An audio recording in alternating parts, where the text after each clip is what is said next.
I've got you too, PJ. Hopefully back home, guys, you can see us on some kind of split screen. I'm trying to take this Ask AEAC to another level for you. If you're new here and you're not familiar, this is where I take YouTuber comments or my audience comments from the two YouTube channels, this one and AEAC Home, and read them aloud and kind of discuss them so we can all learn ourselves something. Now, PJ, full disclosure, you and I are in a little bit of trouble because Katya was having some feelings about this being her role, and now I'm asking you, and yeah, and she wanted me to make sure, guys and gals back home, that you knew that this is still going to be Katya's and my thing, and you're going to see her a lot on this over the coming months and years, hopefully. But I do want to broaden it where I involve industry people, and PJ, together you and I can answer these questions, and maybe the what's the word I'm looking for? Not the exposure, but the experience for the audience will be a richer one because you and I will get some dialogue going, and maybe we can all just learn more that way. Yeah, and I think we know different things. Yeah, exactly. So if you guys don't know PJ has his own YouTube channel. It's called Wisconsin Airgunners. It's very good, and I am not ashamed to say, like, I had been watching you over the years, but I didn't realize the resource the airgun industry had in you until I interviewed you at the Rocky Mountain Airgun Challenge a couple of years back. Dude, I found myself coming away from that. I was really taken aback by the level at which you understand air guns and tuning air guns and all of that stuff. It was what? I'm glad you think so. I was blown away. I was like, I can't believe the industry hasn't grabbed a hold of this guy because he just gets it. And I was like, I got to do an Ask AEAC with PJ because I learned from you, and hopefully the audience will too once we get through these questions.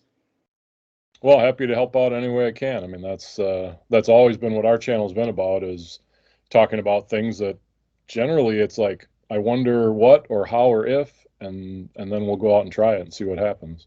Yeah, that's for really sure. Started. Do you want to, I've certainly got some things that come to mind, when I think of introducing you to my audience. Do you want me to try to run with that ball and give you a grand intro, or do you want to talk a little bit about yourself? There's something about getting introduced by somebody like you that I would not pass up.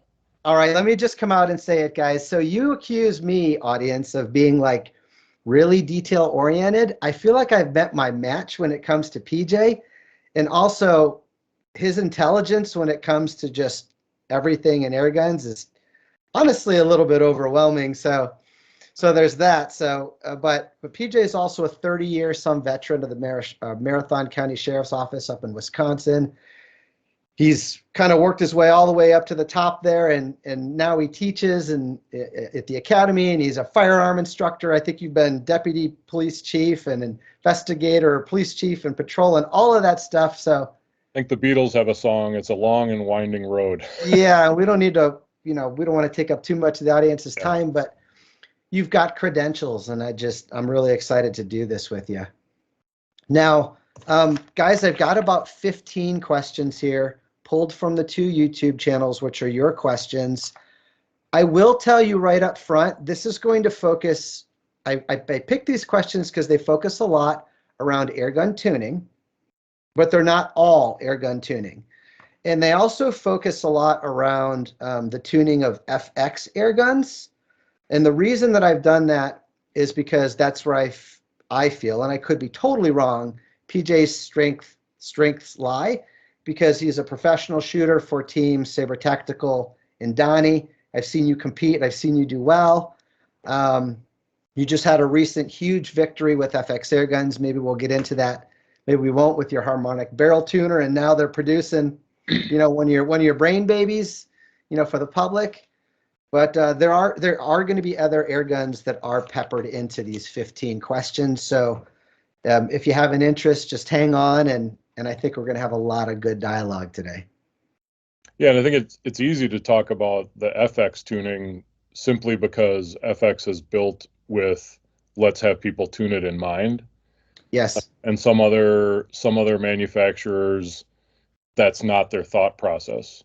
And that's great, because that means that we get choices of what we want to work with, or in some cases deal with, or have access to. I mean, I really think those choices that manufacturers make right now are giving us the best of both worlds. Yeah, absolutely, guys. I mean, everybody knows that um, both approaches to the industry have their place. There are a whole lot of people that don't want to fool with tuning an air gun. They want a good high performance air gun right out of the box that they don't feel like they have to fiddle with.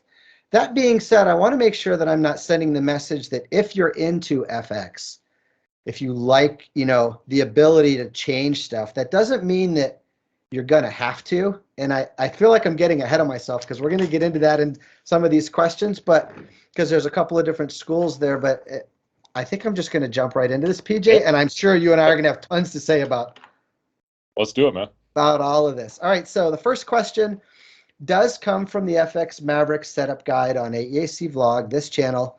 It's from Trevor McDaniel. Trevor writes, "Hey, wondering if you could help me with my first FX rifle ! Have the VP in 22 cal, and your video has been very helpful, but I'm having trouble tuning for the 23 grain NSA and Patriot slugs. Trying to get it to around 950 feet per second for longer range hunting, but my velocities seem to be all over the place. Any tips on where to start with the power wheel and micro adjuster?" So do you have some thoughts there? Because I know I do. I do have some thoughts. Go for it, buddy. So I actually start with some questions. Okay. I'm an educator by trade now. That's my full-time gig. So a lot of times the question leads to a question. And I don't 100% know what he means by his velocities are all over the place. So let's run a couple scenarios maybe. Okay. I could envision where he starts at power 1, has a velocity, 2, it goes up, 3, it goes up, 4, it goes up, 5, it goes down, 6, it goes down, 7, it goes down. We call that the the rainbow. Right. And what that Rainbow means is you've got more hammer spring than that reg pressure can handle. So back off on the hammer spring until you're not seeing a rainbow, but you're seeing the front side of a hill with just that little bit maybe of a let off. And there's schools of thought that you want 7 to actually be a little let off, or you want 7 to be before the peak. That's personal preference. Yeah, totally. Go ahead. Sorry. If he's saying he's getting inconsistent velocities, I would first look at the possibility that he's cranked in that hammer spring adjustment, like too much hammer spring for a given reg pressure. I've seen that a number of times where you're just mashing that, just slamming that valve so hard that it's not doing what it's not in balance, not in harmony. Yeah, my mind went to where yours went, and it went for the long pass on some other stuff too, where maybe I was looking a little too deep into this. But with velocities all over the place, guys, like what PJ was saying, tuning is one of those things where to be good at it, you kind of have to wrap your mind around the basic concept. And the basic concept for me has always been that inside of an air gun, there are opposing mechanical forces and there are opposing air pressures. With the valves and the hammer springs and the regulator pressure. And when they get out of harmony, in other words, when one is too high for where the other wants to be, you start to see like these erratic velocities. And so the first thing I do when I see erratic velocities is I think, well, there's probably not enough hammer spring force, as far as how you have that dialed in to match the pressure of the regulator where I have it currently set. So normally by increasing my hammer spring tension, that almost always for me levels out, that alligator shot tooth shot chart for that given or specific pressure. Now, that all being said, and you and I have had talks in private about this before, and I think we even talked about it in our RMAC video. I think for Trevor, my advice to you, Trevor, and I'd like to hear yours too for this, PJ, would be, I think he said he was shooting a 22 cal and 23 grain slug in a Maverick. He's watching the Maverick video. I'm guessing it's a Maverick. It doesn't have to be. Guys, if you don't have even an FX, all of the same approach applies to tuning a airgun. It's literally all the same teachings and all the same takeaways. But I'm thinking what I normally like to do, Trevor, is I like to just grab a number out of the air for my regulator setting. Experience tells me with a 22 cal, I don't know how long your barrel is, but I'm going to be setting the regulator to begin with for a 23 grain, maybe at somewhere between 100 and 120 bar, with 120 being on the high side. I might just pick a number of like 100 to begin with, just to see where I'm at. And then I'm going to back that hammer spring tension all the way off. And then I'm going to shoot and if I remember, the FX has a 250 bar fill, so I'm going to fill it to somewhere in the middle, maybe 210-ish, 200-ish. And I'm going to take a couple shots and see if I'm running nice and flat. If I'm not, I'm going to slowly increase that hammer spring tension. Steve, where are you putting the wheel to do this first work? Are you going to the low side or are you going to the high side? Sure. So the wheel is just like a cam, like on a camshaft on a motor. So I'm always picking, I've done it different ways, to be honest, PJ. But I think for Trevor wanting to shoot on the high side, I'm just setting that power wheel or that cam to its highest setting. Okay. Because that's almost like a gain knob for your stereo or your computer. And then you back the hammer spring all the way off from there. So as power wheel, I'd go to the max, and then I'd back that hammer spring, that micro adjuster he referred to it as, all the way off. I'm going to fill the maybe 210 bar, take 5 shots, see if it's running flat. If it's not, I'm going to keep running that hammer spring tighter and tighter, not by a lot, like a quarter turn at a time. And eventually I'll find a place where, go ahead. That's a good point. Yeah, eventually I'll find tiny turns. Yeah, because you can overshoot it by like 1/8 of a turn. Super and easy. Literally by like 1/10 of a turn, once you get it dialed in, is the difference between really good at 100 yards and good at 100 yards. But so back all the way off it, bring it up till it can't possibly have any effect on anything. What's that? Like the amount of turn, Mm-hmm. I think most people think that can't possibly be any significant amount of turn. Like I will put I see what you're there, saying. Yeah. And I will be like, did that even like move? A millimeter? Yeah. And I will like take it off and shoot it and see what tiny adjustments is key. Yeah, because you can overshoot it.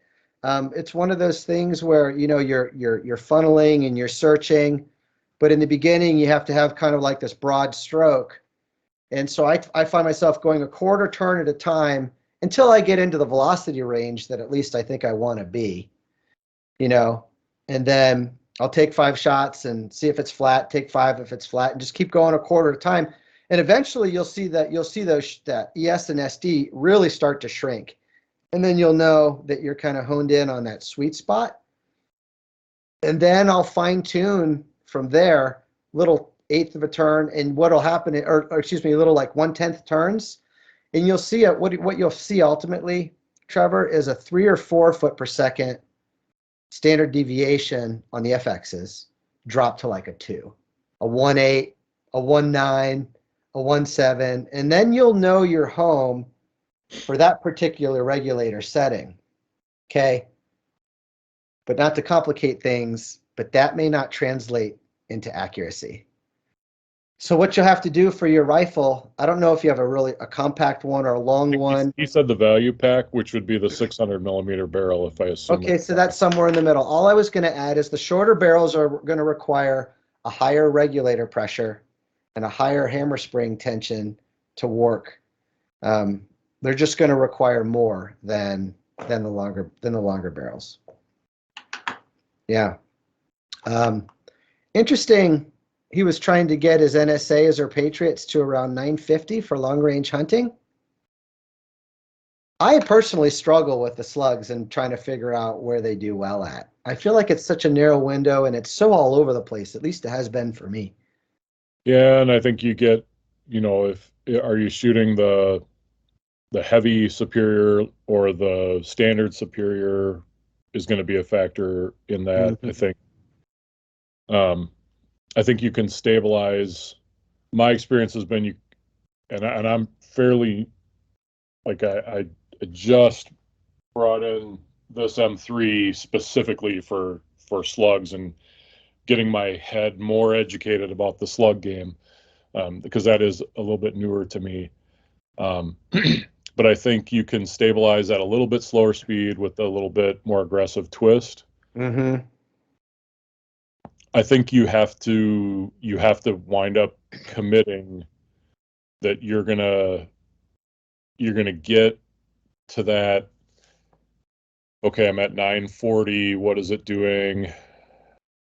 I'm satisfied or I'm not. And then I would say, okay, now I'm going to set a target of 950 and do the same thing that you just talked about, because it's Mm-hmm.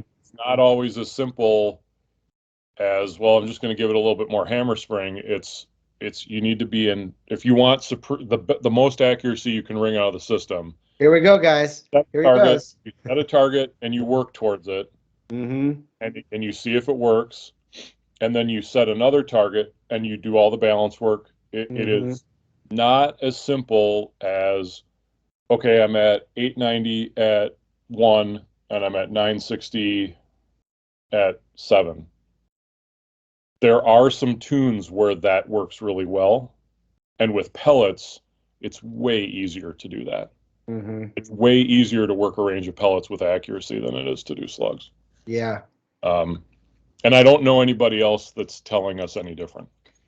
It's been hard for me, honestly, like to your point, and to kind of mix it with what I'm thinking. I can do all of the hard work at home to get a nice shot chart in what I think is the proper velocity with a 15 ES and a 2 SD, and then go out and shoot at 100 yards, and the gun didn't like it. The barrel didn't like it. The harmonics didn't like it. The pulse wave didn't like it. The waist air, I mean, it just didn't like it. What's maddening is then you can tune something every once in a while to where, your extreme spread is like 40 and you've got a standard deviation of 7, and it's hitting all the places I want it to hit. And we've talked about that. Like, people get really hyper focused on, I need an ESD of less than 10 or my gun's no good. Dude, I've seen them with a 30 ES shoot 1-inch groups at 100 yards. Yep.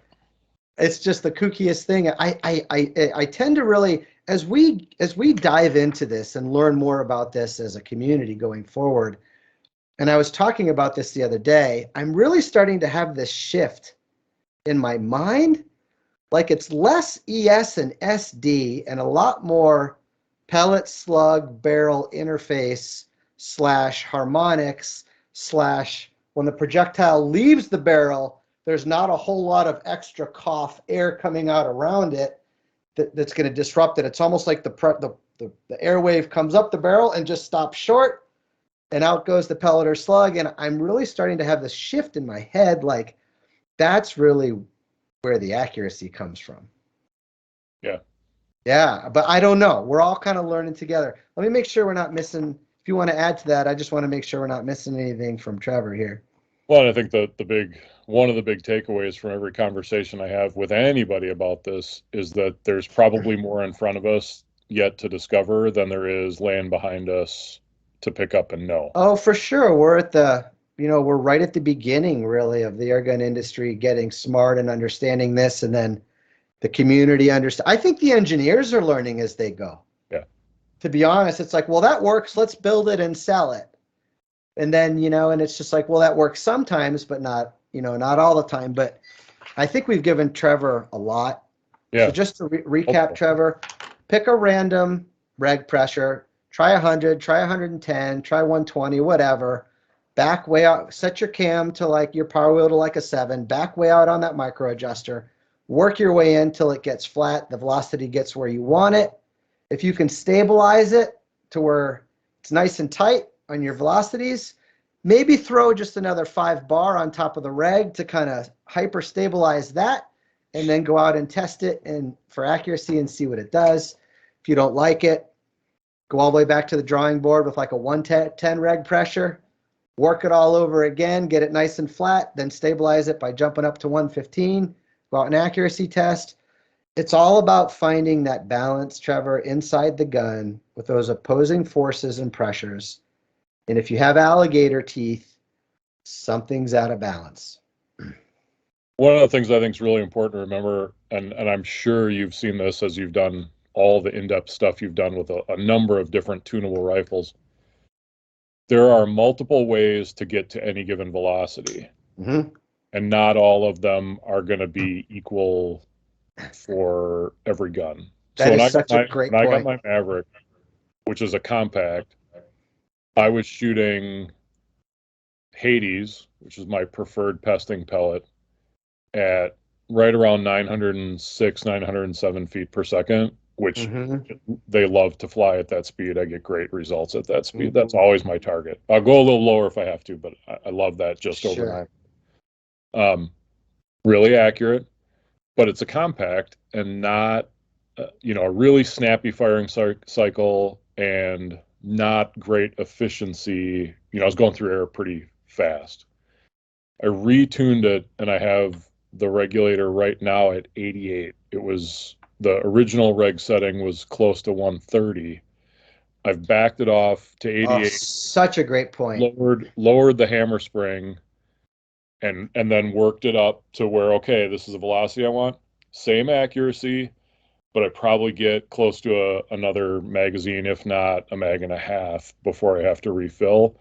And the firing cycle and the cocking are just lighter. It's not like my Dreamline, but it's certainly a friendlier gun to shoot than it was.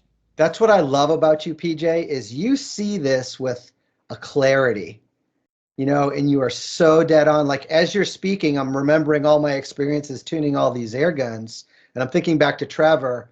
And yeah, I can get to 950 feet per second with 160 bar reg, and my hammer spring cranked way up. So those guys are working so hard with each other, but I can also get to 950 feet per second on like 105 bar reg, and that hammer spring backed out, and the gun's not working, and there's not all this waste air, and it's just, and it shoots better, and it's not violent. That's a fantastic point.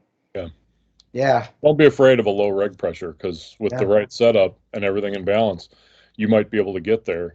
You have to have the courage to, I'm going to try something. Yeah, you want to try them, and I will say in talking, go ahead, sorry. It's hard when you get something that's set up pretty well.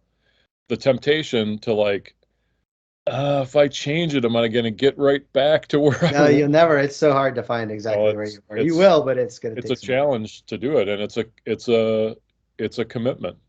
You know what I've always pondered, PJ, is like, we say a high reg pressure.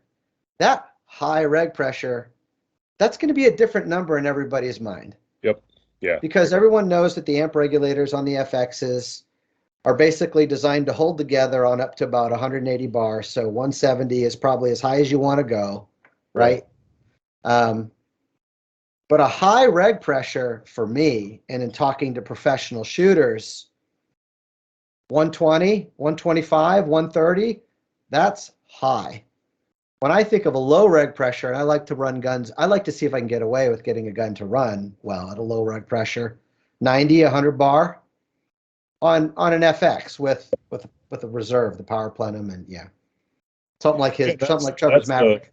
That's the thing with bigger plenums, is it allows you to do some of that stuff. Yeah, for sure.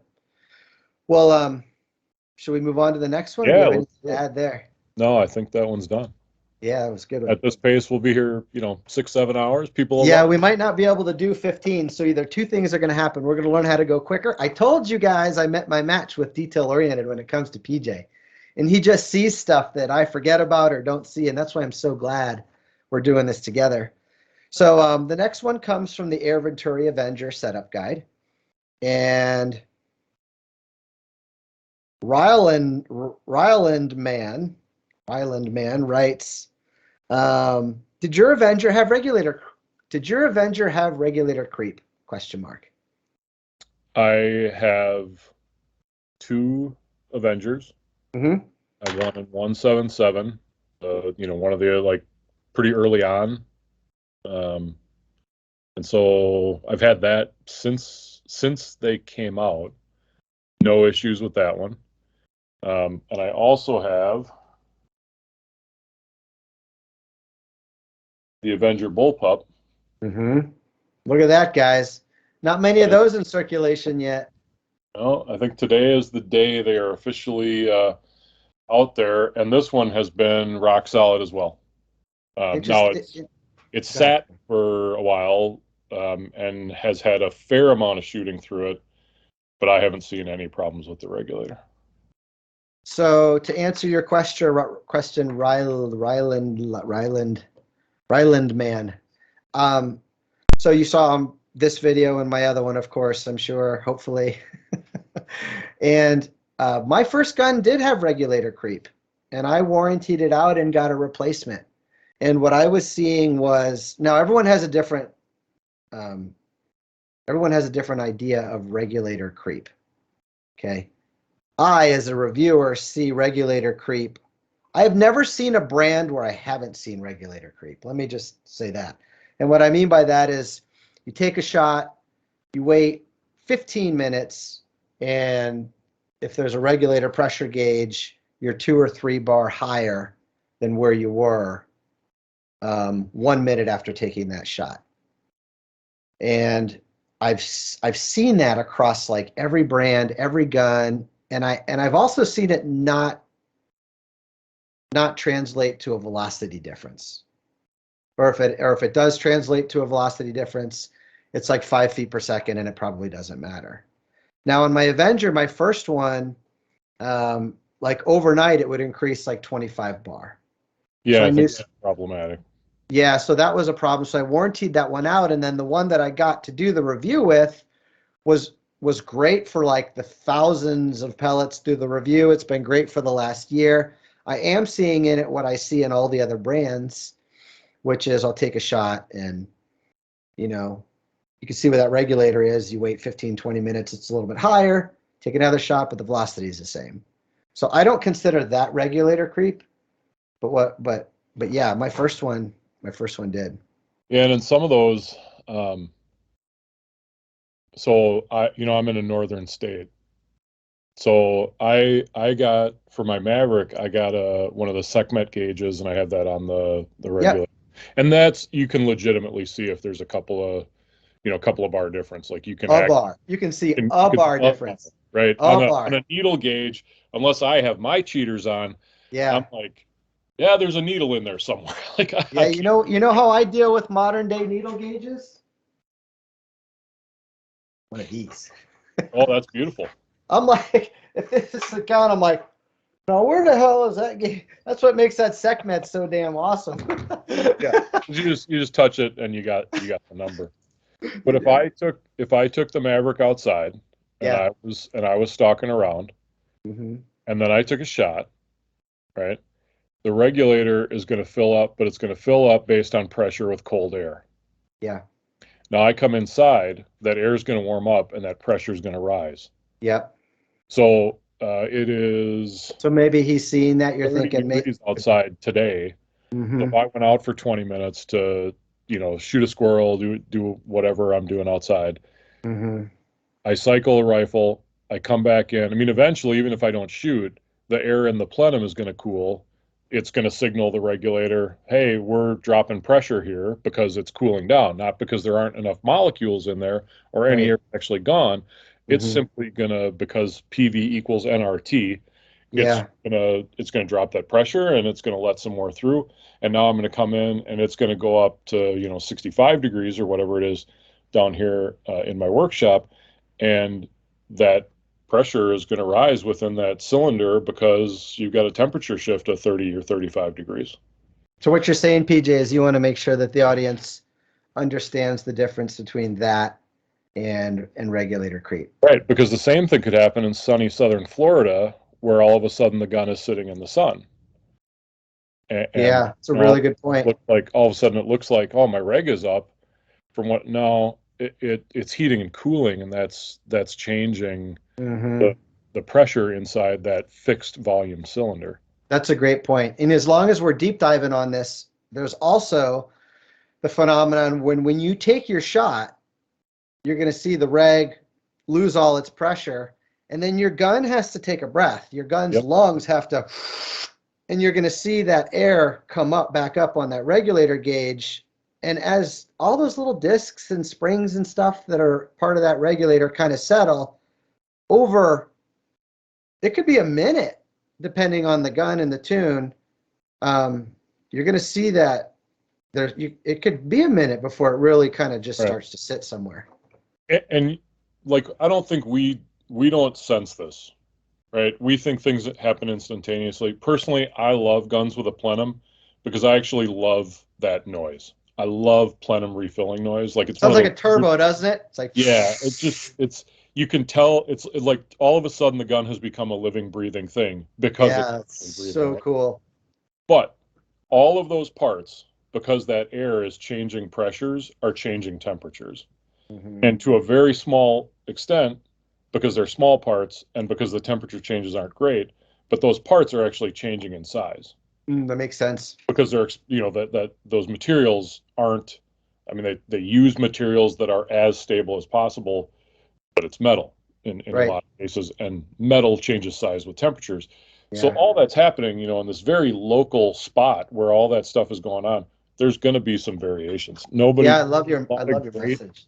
There's a lot of great regulator manufacturers out there. Mm-hmm. They are all going to be somewhat susceptible to temperature changes, and the pressure isn't going to be absolutely perfect every time. I think even with the electronic guns by Daystate, they have to do other things to compensate for tiny variations because environmental factors are changing. And for a Daystate, unless they're also measuring temperature, what are you going to do? I love your message where that you could just see a zillion reasons why you're going to see some changes. Right. At the end of the day, you don't want to see a 25 bar change overnight. I think that's a problem. Yeah, you don't want to see a huge fluctuation in velocity for shot number one. It's 5 feet per second, no big deal. It could be 25 feet per second, and it could or could not be a big deal. Nope. The accuracy is going to tell you when you check it at 50 yards, but yeah, it's a complicated thing, to your point, and a lot of different levels. Like for some of us on that first shot, think about your environmental concerns or conditions.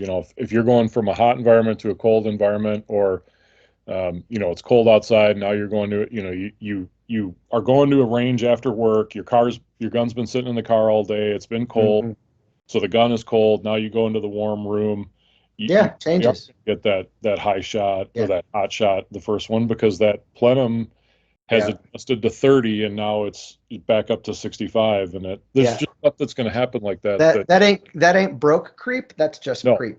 That's just what happens. You ready for another one? I am. All right, so this is from the FX Crown Continuum Setup Guide. It's from Zdenek Oldrich Marek. Sorry, buddy, if I got that wrong. What is your aim in all this work? If you buy a BSA, the factory will deliver you a nicely set up rifle, will they not? You can then go out and shoot straight anyway, ? My Hatsan SAS 95 was really nicely set up, but to improve upon its accuracy, it can be tuned. I get the feeling you are suffering from too much quote unquote gun, having too many options. Oh, exclamation point. For the simple life. Well done. You explained the mechanics of UFX very well, and I enjoyed the expedition. Thank you, but please get yourself a basic type spring rifle so you can go out and enjoy the shooting without getting dissatisfaction of your rifle not being set up to optimum state. Be blessed. And I think his message is to the audience, because my audience knows I've reviewed probably 10 brake barrels over the last 5 years, and I am into that. But I think he brings up a valid point. Not everybody wants to tune Right. an air gun.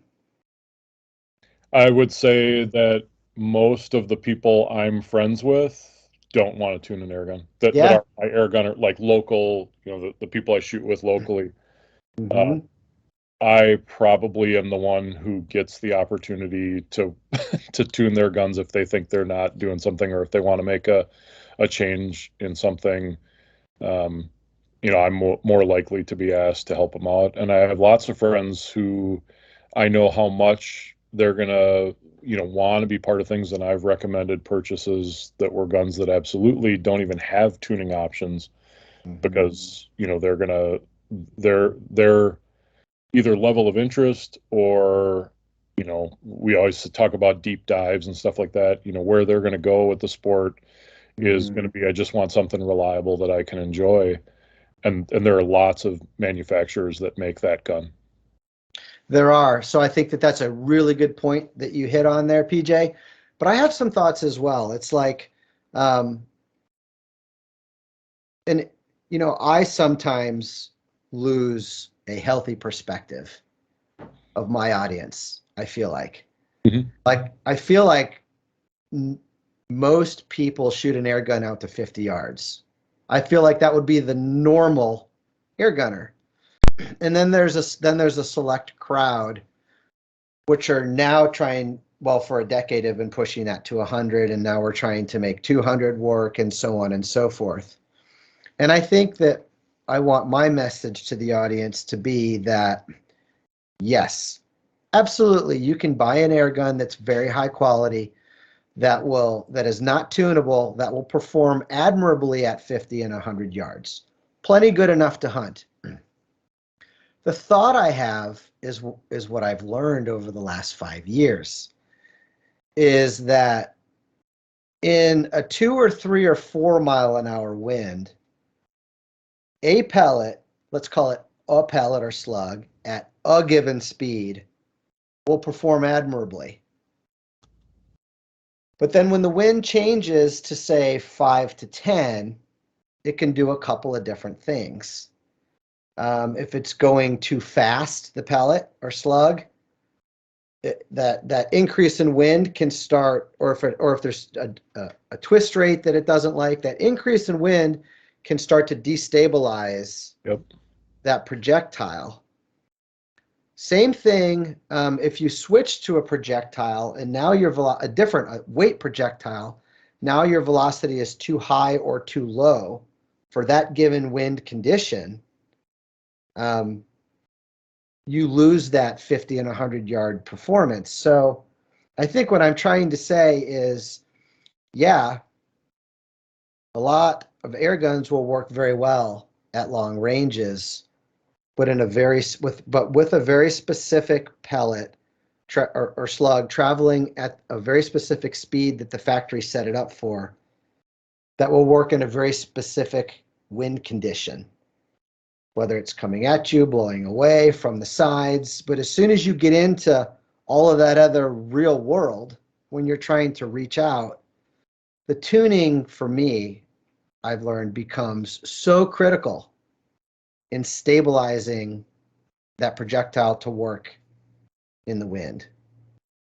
Yeah, and then a lot of those rifles, I mean, if you ask me, the simple answer to the question of, hey, I'm going out shooting, it's a little windy today, I want to make sure I'm hitting my target, right? Other than doing a little quick proofing when you get out there to know what that wind push is, Mm-hmm.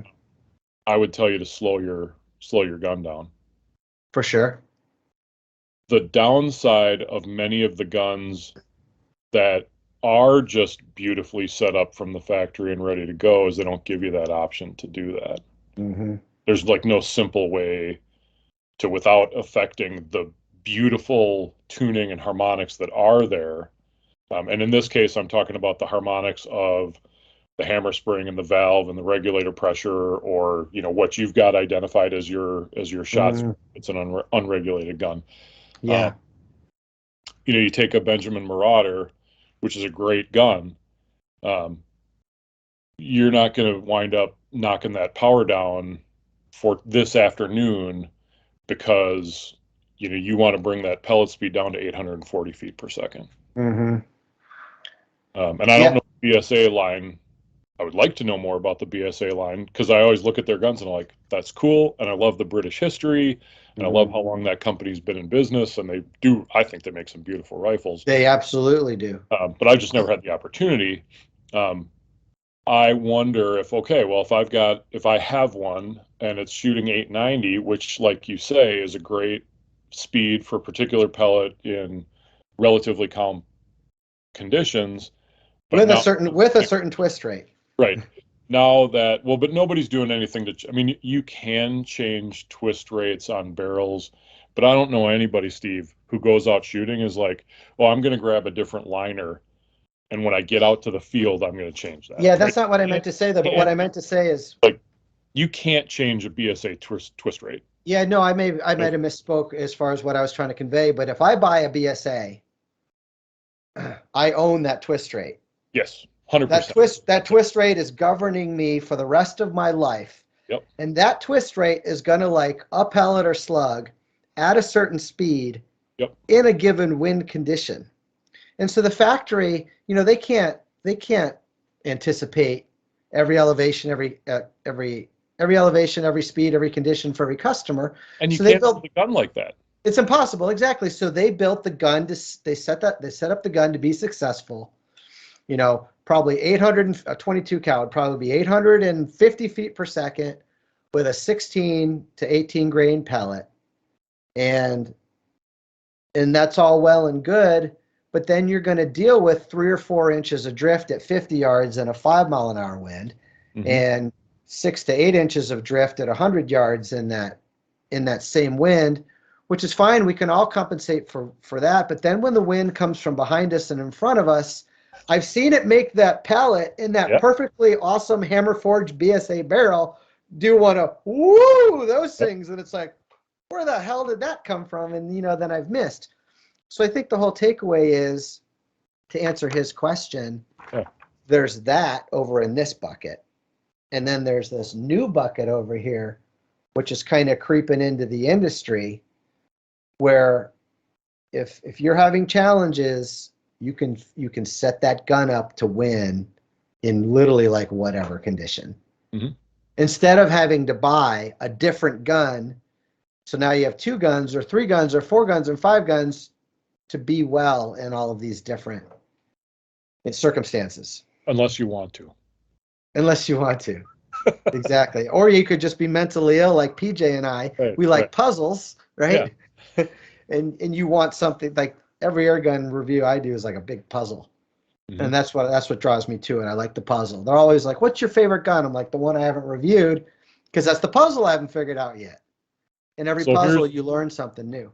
Here's the question for you, Steve, and I think this gets to the viewer's question. TX200 or HW97? Oh gosh, you know how many times I've been asked that? I just asked it now, so at least one more. I have both in my closet. Okay. I like the trigger and the stock better on the TX200. Mm-hmm. But on the HW95 or the HW97, either of those, I feel like the power, the shot cycle, the accuracy, it's identical. So to me, they're both great guns. You just have to, it's what you can find for the price that you're comfortable with. Those are the 2 Porsches as far as I'm concerned. But could I pick one? No. Do I think that the trigger and the stock is nicer on the Air Arms? Yeah. Okay. But as far as what, at the end of the day, when I'm out there using it, does it matter which one I have? No. Because they're both going to put the pellets in the same place at 25 and 50 yards and at the same power and speed. So if I stop by and we're going to go do a bit of shooting, which one are you handing me? Probably the HW97, so you don't mess up my nice stock on my Airgun. All right. Fair answer. Yeah, that was a good question. I get that one a lot. That You know, HW97. I don't do a ton of Springer stuff, so I actually in the like, you know, if the question were, is there a gun you'd like to have some time with? Yeah. I would like to have some time with that the TX 200, and I think it's the Hunter carbine version that They're amazing. you can put a moderator on that pretty easily. Yeah. I'd like to have an opportunity to have a play with one of those, as the Brits might say. They're great. They I'll tell you what, there's a big crowd of people over there that don't believe that pre-charged pneumatics are hold sensitive, and getting good at shooting a Springer will make you damn good at shooting a PCP. Yeah. That's all I got to say about that. Otherwise, we're going to get too far off topic. Everything's hold sensitive. Yeah. Everything. Great question. So you snuck one in there. You got one ahead. You got PJ. You got one ahead of Jay Sartrine. Sorry, Jay. But yeah. But do you feel like we answered that pretty good on? Oh yeah, I think on those two buckets of. And I think the answer is in your end.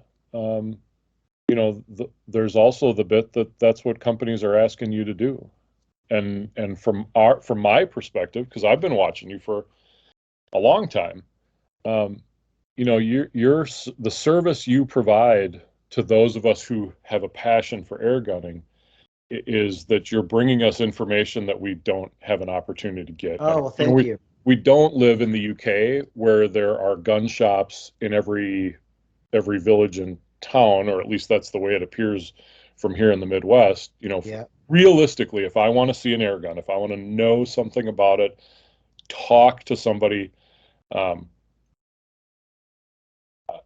like I could drive to Ohio and go to Baker Airguns. I could, and we do have an airgun store in Wisconsin, but it's a very small, in Trenier Outdoors. It's a very small stuff. I know Trenier, sure. Oh, you know, because you do some Optizon stuff, and you know Jeff worked in that. Yeah, he's the hub. He's the distributor. But he doesn't have a lot of hours, so it's a challenge to get over there. And he's actually in Sparta, which you can't get here from there. I think it's part of the mystique.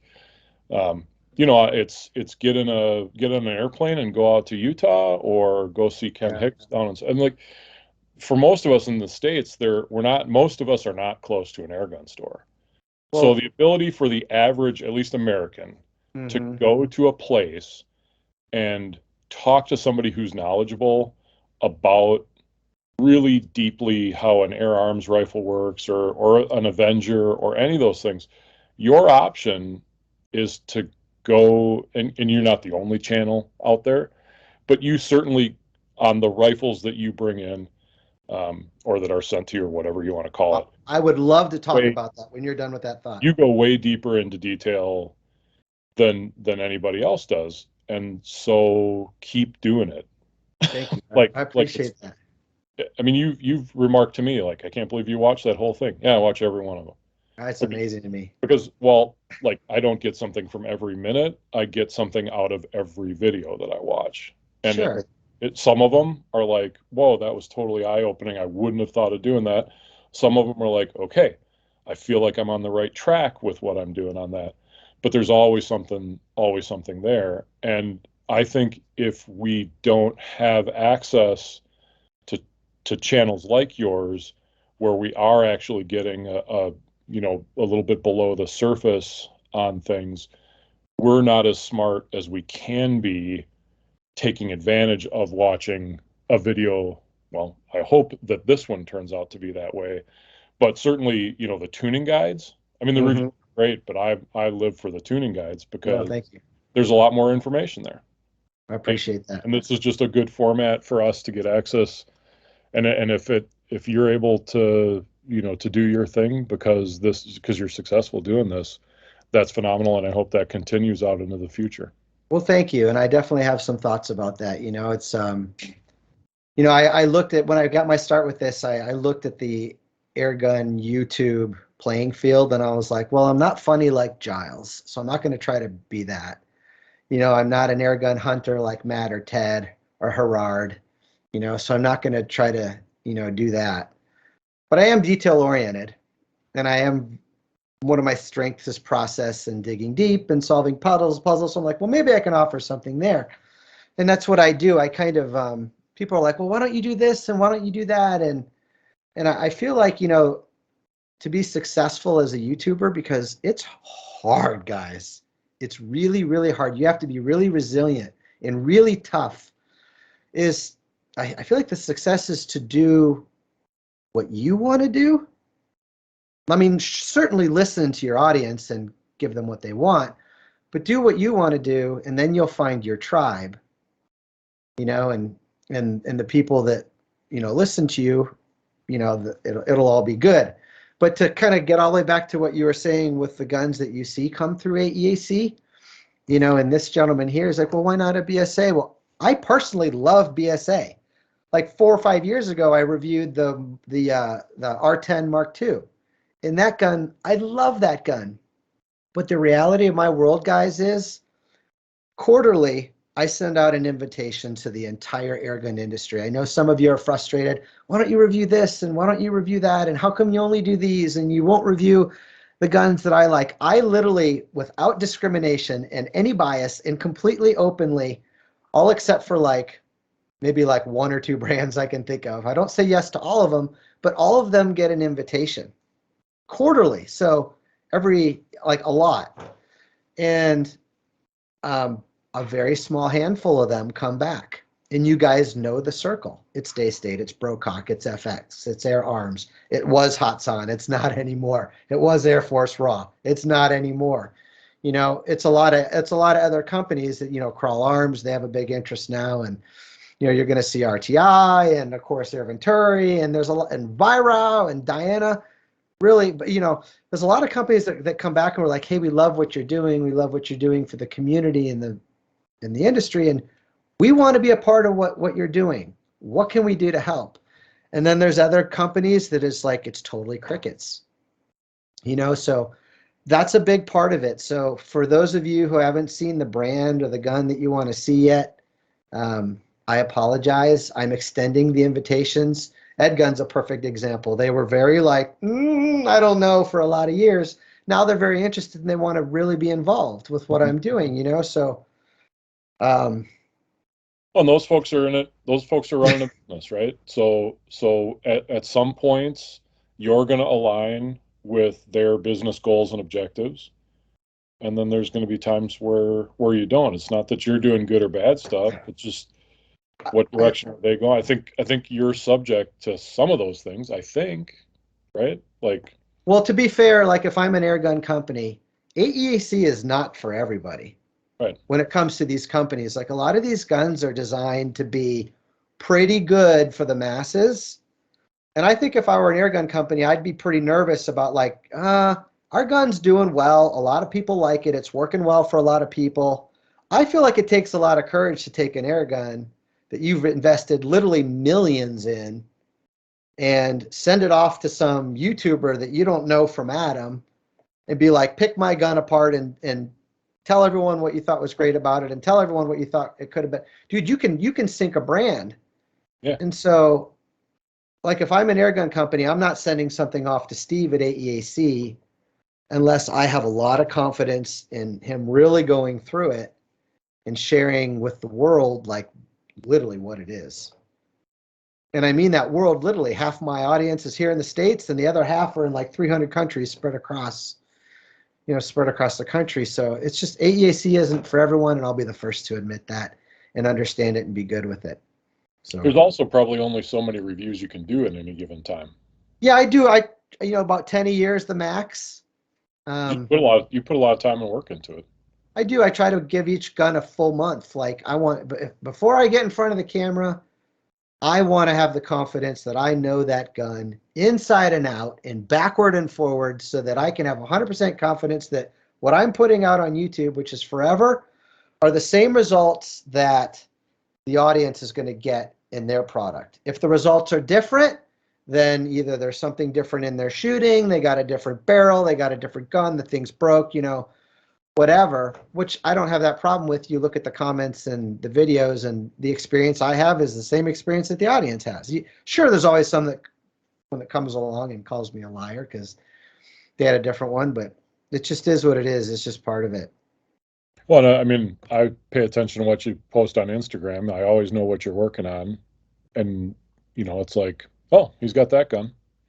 and then it'll be like 10 days of of nothing. Yeah, but Instagram and I can see when you're in the backyard on Instagram shooting across yeah. the pool, and like you're doing all that stuff. If you guys at home aren't following along on Instagram, you know what he's working on, and you can see the kind of even if you didn't study, which I don't study your Instagram, I'm not a stalker, but it's obvious to me how much time you put into each of those reviews. It's a significant investment of time, and it's your business, so Yeah, it's diligence. You should be doing that.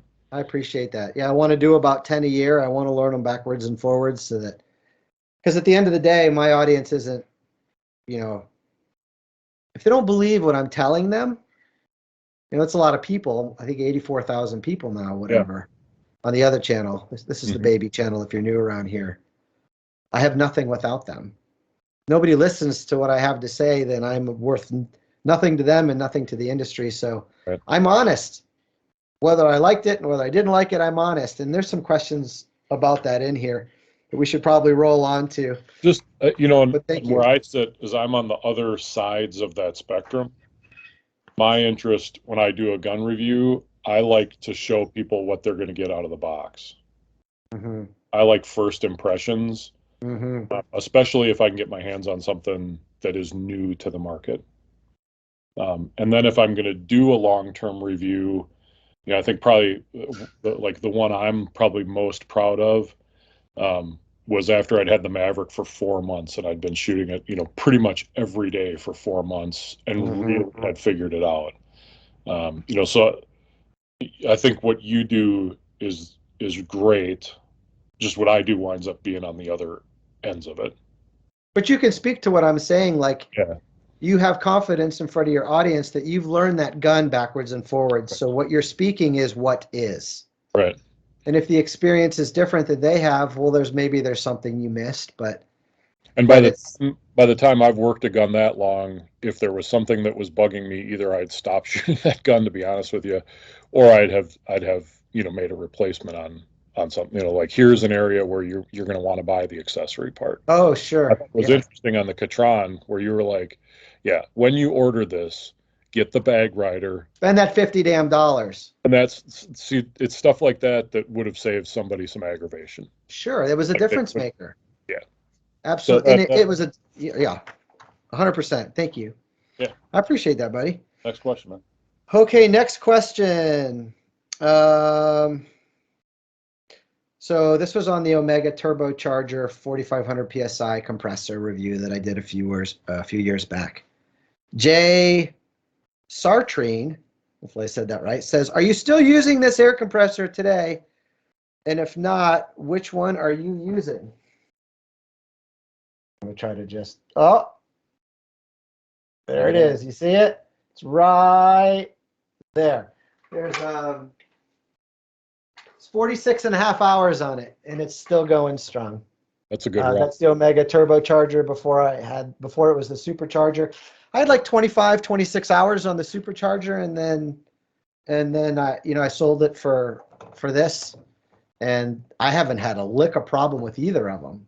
But I follow the instructions and I do the maintenance like I'm supposed to do, and turn the little grease knobs, and I'm not mean to them, and there are things you can do that's harder on your equipment, whatever. You can fill a tank on that one, right? Like a big tank? Oh yeah, it's 4 SCBA tanks primarily. I use the Hill. I use the Hill compressor. Oh, sure. There's a Which lot of good compressors out there. yeah, primarily for just filling right to the gun. Yeah. We'll do a small, like the guppy size bottle. But it's been bulletproof. I love it. I think Run it go ahead, sir. multiple times every week. Yeah, Hill makes a great compressor. There's a lot of good brands as far as I'm concerned. If it can keep up with me, I'm not commercial use, but I'm probably darn near close to it. You got to be pretty close to that. Yeah. I mean, I'm not like an airgun shop, but it's a good product. But yeah, I love the Omega. I would tell anyone to go out and buy one. It's a good product, good warranty, good backing by a company that's been around forever. That's the thing. Yeah. I want there to be somebody I can talk to, and I don't care if it's an email or whatever. Yeah. But I want to know it is backed by a company that is accessible, like within, and I am not it must be made in the United States kind of person. We're global, but I want there to be an American-based company connected to the compressor, so I don't have to ship it overseas if there's a problem with it. Sure. Yeah, you don't want to have to ship one of these things anywhere if there's a problem, because they weigh about 100 pounds and it's going to cost you about $100,000. And UPS is almost certainly going to break it. So you're better off getting the parts and fixing it yourself. And they're fixable. But people do ship them. They ship them back to get fixed. They do it all the time. Are you still using the compressor today? And if so, yeah, I'm using that today exclusively. That's what I've been using since I reviewed it a few years back to run my channels. And I haven't had a hiccup. Well, here's another one from FX Maverick Setup Guide. This is Michael Grisenti. Michael Grisenti writes, "Thanks for this great video, Steve! Exclamation point. How do I find the point you called internal hammer spring 0? I lost the position because of too much turning of the adjustment screw." We've all done that, buddy. You're in good company there. "The shot strings are now jumping around 30 feet per second up and down, and the velocity just isn't consistent anymore. Totally normal when you lose that balance of those opposing forces. Your hammer spring is not happy with the reg pressure setting. So you got to change one of them to get that flatness back in the shot string. Have you an idea how to find the perfect harmony between reg and hammer spring? Thanks for any help." Let me start this one off and say, so Michael, if you leave this YouTube channel and go to my other one, AEAC Home, I did a full review of the Maverick. And in that Maverick, I modified the shot charts that you're seeing here in that you saw in that vlog to show the actual internal hammer spring measurements in millimeters for each one of those tunes. I think it was an eco tune, a power tune, a pro tune, and a slug tune, if I remember, for different barrels. But I put it in there for you. Now, I know I could. Right. You put like a pin in there, pulled it out and measured it, right? That was how you. No, I pulled out the actual bell. Oh, okay. And there's an adjustment screw on the end of the bell. And I took the measurement in millimeters of how far that micro screw was sticking out. Because you could screw it all the way in. Yep. And then you start backing it out. And I took those actual measurements in millimeters. Now, that being said, and I'm surprised that PJ hasn't scolded me and slapped my wrist yet, it's not how you tune an air gun. I put that in there because I had so many of you guys being like, "I'm lost and I need to get back home."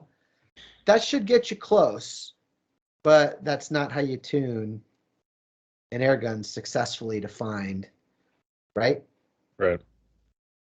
What you want to look at is a regulator pressure that is going to allow you to start with one and see consistent. What I would be doing if I were setting up a gun that like maybe came used, right? Why don't we say his gun? Yeah. If you were setting up his gun. If I was setting up his gun, does it Maverick. say what caliber or what barrel it is? No, but I think it would be the same basic philosophy as I would set the. This is what I would do. I would tell me what you do. Tell me what you do, and then I'll share what I'd do. So I would take. All right, hold on. Shooting range. I'm going to go to the bathroom. Okay. So that I don't hear what you're going to say. Sounds good. And then I'm going to come back. This should be really good. All right. So, all right. So if you got a brand new gun and you're all over the place. Yeah, it's all over the place, right? So I would open up the shooting reg so it's out of the way entirely. And I would then take the bottle reg and I would turn that down. This is a little bit depending on your caliber, but if I were doing a 22, I would set it at about 80 bar. And then I would turn that hammer spring in, so you're reducing the preload on that cam wheel. And I would start at power 1, and I'd shoot a couple, then I'd go to power 2, and I'd shoot a couple, and I'd see, what I want to see is the velocity climbing all the way to 7. If it's still climbing up to 7, then I'd go back to 1. I'll go to that dead spot. I would give myself a little bit more, maybe a quarter turn at this point. I'd give it a little bit more turn, and I would go through that process again. And I would keep going until I got to a place where 7 plateaus. So 6 and 7 are shooting at the same velocity. And then I would shoot a string there, and I would look at, is that velocity consistent? And at that point, from my opinion, you have balanced the hammer spring and the regulator. Now, if that's at your target velocity, if that's where you want to be and you've got a nice range, then I don't know that you need to play with it anymore. You can use the dial to get to the velocity you want to shoot.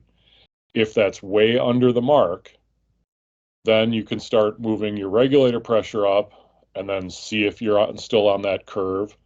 And if you get to the place where, hey, 5, 6, and 7 are all the same speed, or 5 and 6 are the same and 7 actually drops off, that's too much hammer spring for that. If you're still climbing, then you can afford to add more hammer spring to it. But you want to work them up together in small increments till you get to the place where you want to be.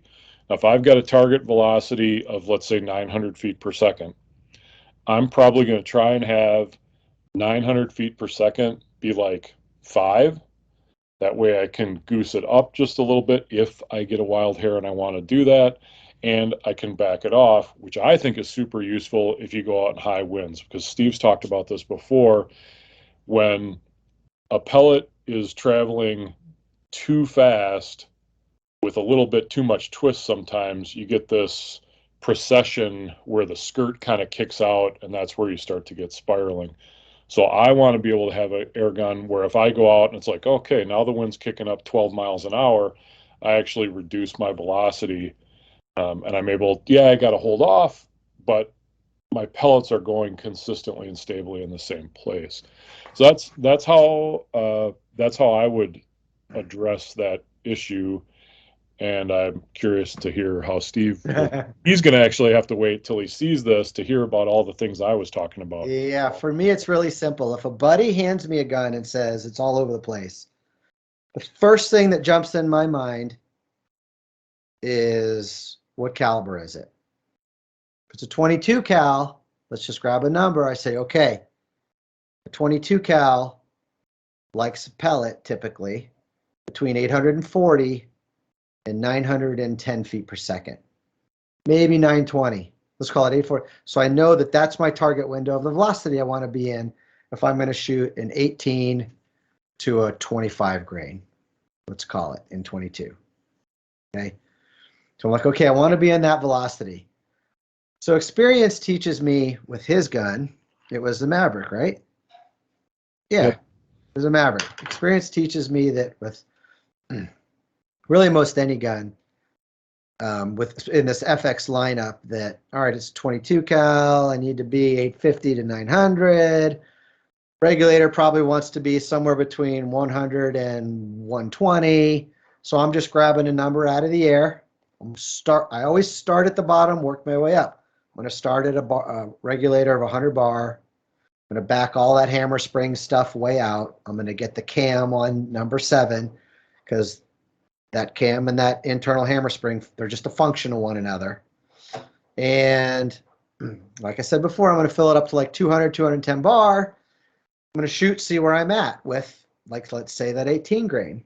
And I'm going to slowly start working up on the hammer spring tension until I see that 18 grain move into the 860, 870, somewhere in there. If I'm shooting a redesign, I want that more like 900, 910, probably. Unless it's windy and I'm backing it off to 850. It could be all over the place. But that's the methodology, and I shoot, see where I'm at, and I get into that target velocity of where I want to be. And then I start fine-tuning that hammer spring. I'm not moving half turn, quarter turn at a time. I'm moving an eighth of a turn. And I try to get that SD and ES nice and tight. And then I got to go out and try it. I've honed in on this 870 with an 18 grain, or I've honed in on this 910 with a 24 grain. I got to go out and see how it works at 50 and 100 yards. And it's either going to work or it's not. It's either going to work or it'll work great in a 3-mile-an-hour wind, and then the wind's 7, and then it stops working. It starts, whoa. And if it starts, whoa, I got too much speed. I got to back off the speed typically. So that's my approach. You came back and there's one thing I forgot. Oh, and there's one more thing that you saying that made me remember. So you go with yours first, and I'll go back to mine. Okay, sounds good. And if I didn't like the results of that, I'll go back and maybe I'll bump that reg pressure to 110 from 100, and I'll do the whole thing all over again. And another little trick that I've learned is once you think you have this perfect shot chart, bump up that regulator pressure 2, 3, 4 bar, maybe something like that. And it tends to have like a stabilizing force on the hammer, because the valve has to work harder to overcome and get into that area of higher pressure. Tends to make things work a little bit quicker, and it really kind of helps to fine tune that last little bit of accuracy. Because when the pellet comes out, you don't have any extra air coming with it. You have just enough to kind of get it to the end of the bore. And it's almost like it spits and doesn't gulp back, but you almost want like a little bit of a low pressure area right when it comes out. Because that air coming around it really tends to funk things up, in my experience. And that's why the tunable guns are so great, because you can get it right there. Right. And that's why you see these guys doing like 20 shots at 100 yards, and they all go in like 3/4 of an inch. And everyone else is going, well, how the hell did they do that? They get a special gun. They get a special barrel. They get special pellets. They found the sweet spot.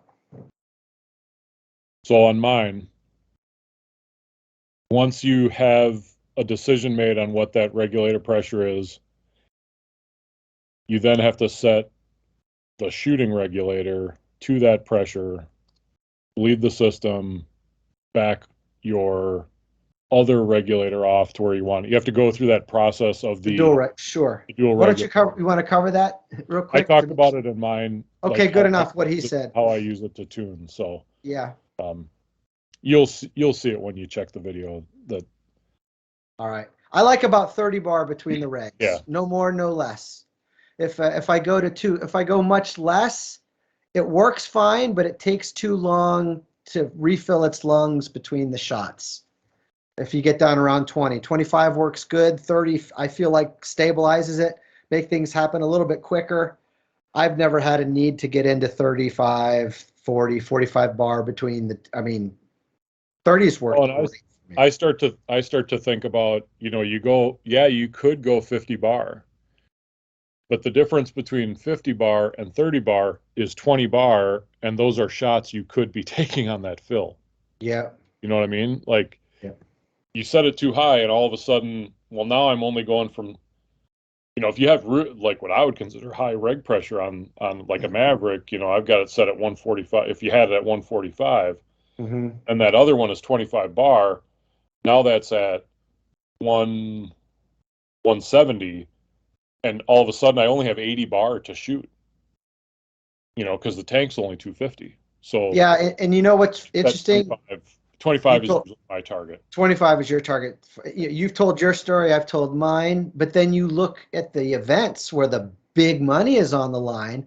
And I remember 2 years back, or was it last year? Ken Hicks, he took like a second at the extreme bench rest. And he's running like 50 bar difference between the regs. And then Nikolai Boldoff, who took first, and then, I don't know, he was like a second or third or something at I can't remember if it was ZBR or RMAC, whatever, it doesn't matter. But his first reg was just totally open. So the air was flowing right through it into the second reg, and the second reg was just doing all the work. And so God save us, who knows what the right answer is? There may be multiple right answers. I think that's the key. And I do think there are a couple of schools of thought on, some of these tuning issues. There are definitely tuners who advocate, nope, you want a high reg pressure, so it's slamming that valve shut after the shot goes off.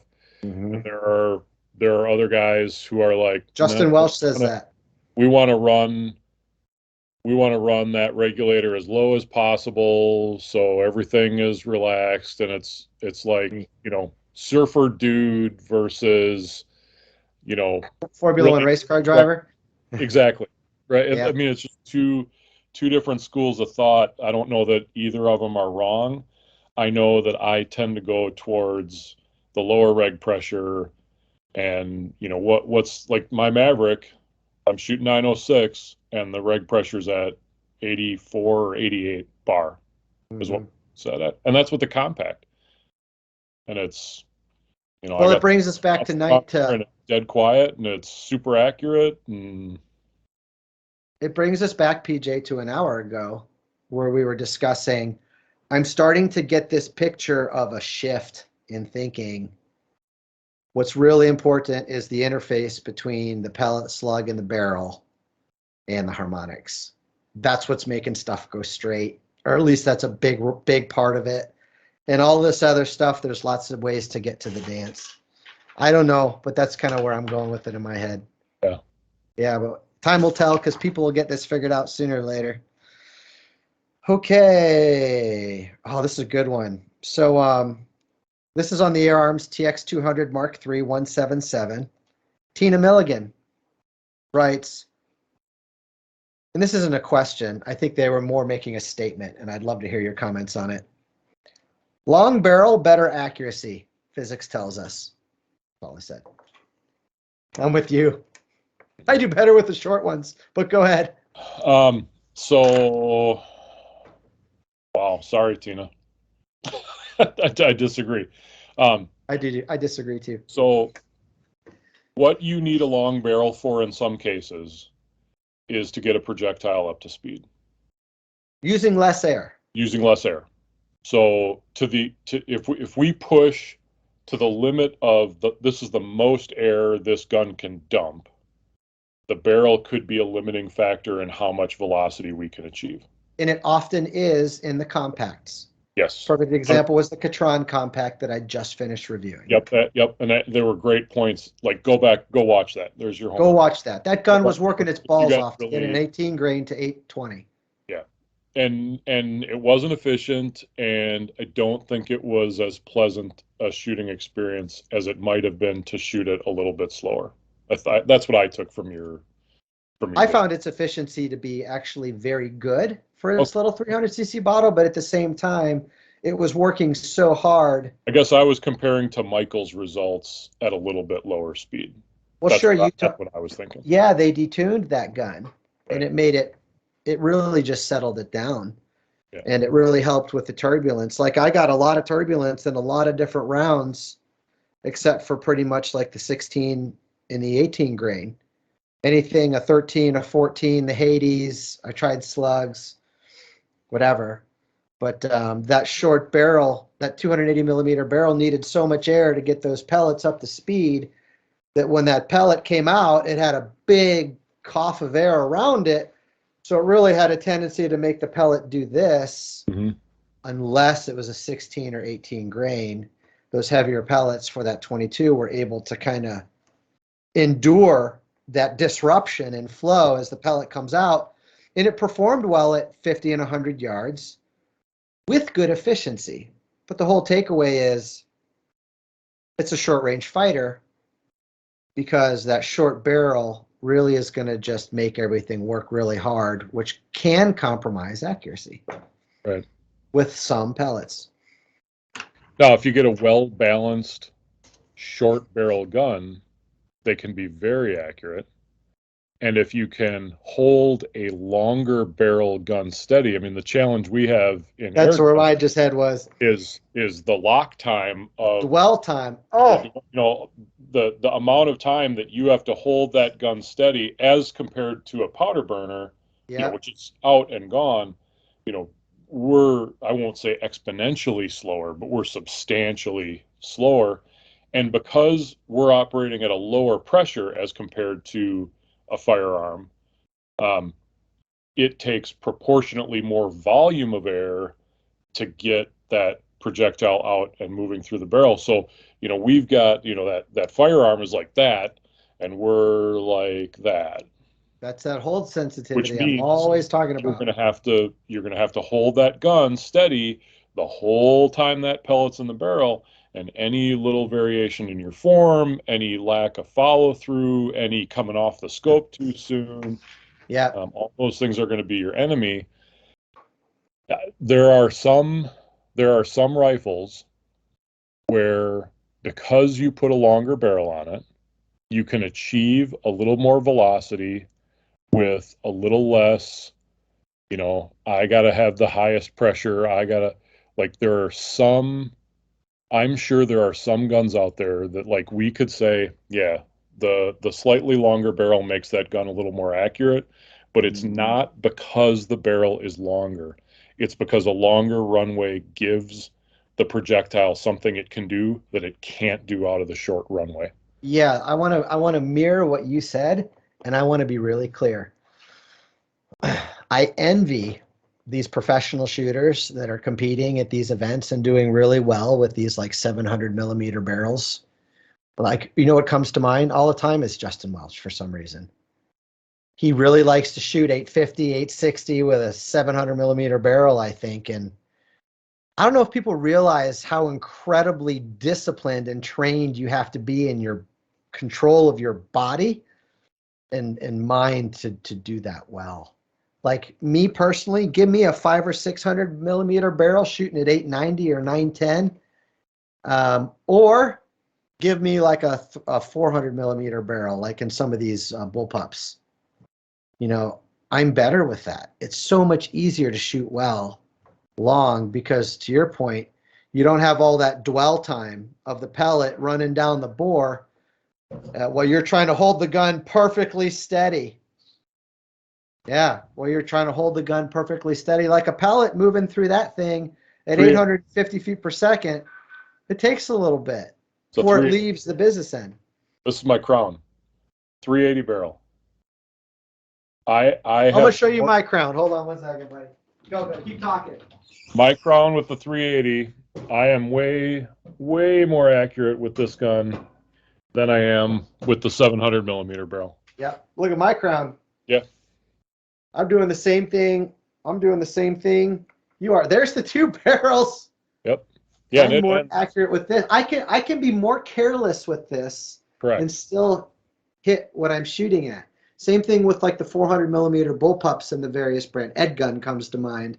Yep. For a caliber gun comes to mind. These kinds of brands. Well, look at the rifles that Olympic shooters are shooting. Those guys aren't shooting super long barrels. They're shooting like 13-inch barrels on some of those on-shoots. And yeah, I mean, you got to be good. You really got to be good to hold that steady. And especially on the Crown, because it's unsupported throughout the entire, it only interfaces with the gun at the back end. There's a lot of whip in that barrel. Yeah. Yeah. And it's not bad. It's just you have to be really disciplined to shoot it well. Yeah. Here's another perfect example. This Maverick we keep talking so much about. I reviewed this. I can't remember. I know I did the 700 millimeter. Did I do the 600? I can't remember. I think I did the 5.6. I can't remember, but when I was done with that review, I put it right back into the compact form and retuned it again because I shoot better with a shorter barrel simply because I can be more careless. So now here's my Maverick experience, right? I mean, I'm a big fan. Love it. Same name as my dog, so like that was key to its acquisition. Yeah. For RMAC, for the slug competition, I did get a 700 millimeter barrel and put it in there. I ran it with the small bottle because I wasn't going to change the bottle up. Mm-hmm. And in that case, getting the longer barrel gave me the velocity I needed to shoot slugs successfully. And I took something that it wasn't like in the money or anything, but for what I consider myself really not a slug shooter, 10th I was very happy with how I performed, and my Maverick was perfect. Like there is nothing I'm going to say, oh, if my gun would have done this, I would have been better. I shot great. It was something that was a new experience for me and something I pushed myself to be a part of, and I was really happy with where it turned out.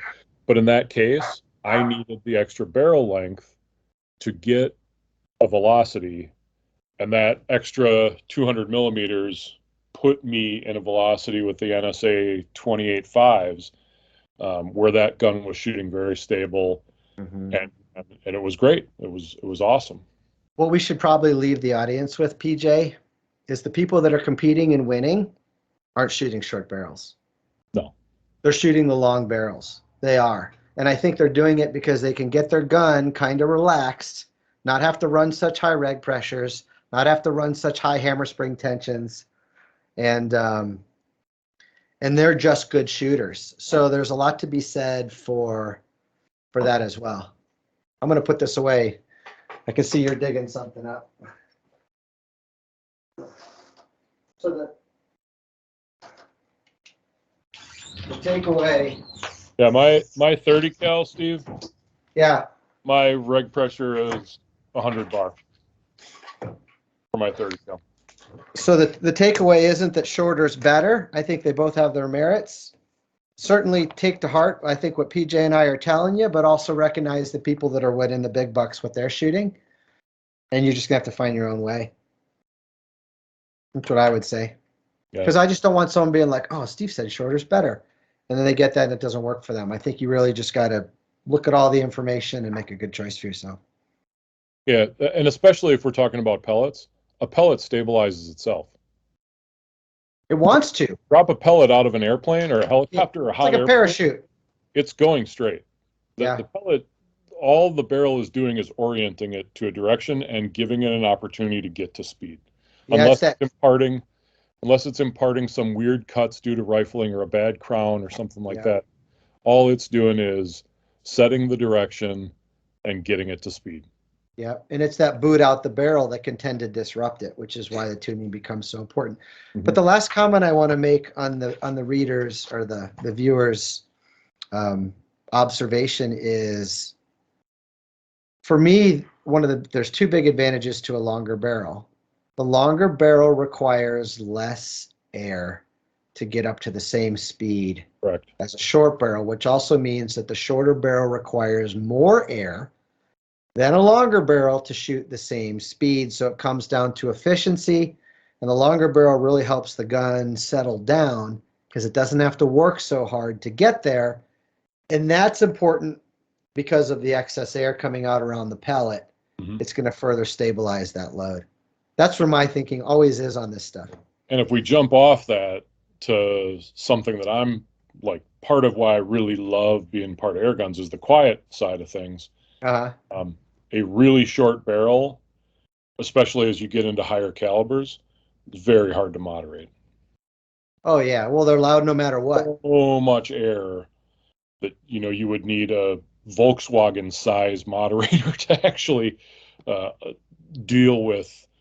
You see like, I've got this 50 caliber. Well, I've got a 35 caliber, basically pistol length, and I've got a big moderator on there, and the moderator takes it from I should really have hearing protection to I can shoot this comfortably, but nowhere near what I would consider backyard friendly. It's another perfect example is that Catron Compact. Michael's was perfect. Michael's tuned to 20 foot-pounds was perfectly quiet with a Donnie Tatsu. Mine tuned to 24.5 foot-pounds was loud with a Ronin. Yeah. Yeah, so it's just that point of diminishing returns. It's using so much more air to get like that 20% more oomph, and that's where the bigger barrels come into play, guys. And you just have to be honest with yourself. Am I going to shoot it at 50 yards? Am I going to shoot it at 100? Is 825 feet per second okay, or do I really need 875? It's a lot more complicated than what Tina's trying to say. Is all I'm trying to say. Not that I don't appreciate the question, but no, there's a lot more to it than that. Great conversation to have. Yeah. Okay. This is a good one. This would be a good one for you, maybe. RMAC 2021 video. D writes, are there any budget classes in these competitions for us poor folks? That's a great question. I know that in 2019, RMAC had I don't know if it was a separate class, like they were shooting separately, but they did have, I think they had a prize award for, and I don't remember what the cutoff was, but there was something for budget air guns. I think. What's define a budget air gun? What's that I'm mean trying to to remember you? what, I think it was like under $400 or something like that. Or maybe it was under five. I don't remember if it got into accessories. I think the challenge, this is what I think the challenge is. And I'm going to talk about RMAC because that's the only competition I've been to. As a faculty member, I don't really get to travel once the semester starts, and unfortunately, EBR is always in October. So we're always in session, and the great thing about teaching is summer's off. The downside of it is you really can't pick and choose when your vacation is, right? So You got replaced so by Jason Barnes in October. yeah, exactly. You did So a good job. so when you look at the classes and you actually read the class descriptions, Mm-hmm. the pro class is for people who've like been in the money in sportsman's class and people who are in the industry. Mm-hmm. So the, or I'm sorry if I said that wrong. The pro class is, yeah, I think I said it right. You've been in the money in sportsman or you're in the industry. So if you registered, I think everyone would say Steve's in the industry. You should be shooting pro class. Mm-hmm. Because there's $21,000 on the line for first place. Everybody wants to register pro class because that's where the big money is. Mm-hmm. Sportsman's class is meant for everybody, but I think a lot of people get drawn into the I want to go for the big prize. And I've heard people say, why shouldn't I go for the big prize? And I think, well, if that's your attitude, then you probably should. Mm-hmm. I think it would take like Justin and Austin saying, we want to open this up to different groups. And so we're going to set that aside. I think the challenge they're going to have to do that is they're almost out of space. I mean, they're selling out. Yeah, I think you bring up a good point there. Like Pyramid Air Cup, Extreme Bench Rest, Rocky Mountain Air Gun Challenge. There's usually about 150 seats on that line at the most. And they're always full as is. So I think maybe because our sport is kind of new, we're really in the infant stages of the air gunning thing when you compare it to powder burning. Maybe one day we'll get there. But that being said, I see Umarex Gauntlets and Air Venturi Avengers competing at these events, and sometimes they're right there. And also I think of Extreme Bench Rest. Gosh, I forget the guy's name. He's so nice, and I feel bad for not remembering his name. But he brought like a 20-year-old Air Arms S400 and took like second place in speed silhouette by like 1/100th of a second. Yeah. I mean, and that's big money. Yeah. And so I think the Single message loading, is, right? He was single loading, wasn't he? yeah, he was. Yeah. Yep, up against Tom Adams in his Day State Red Wolf.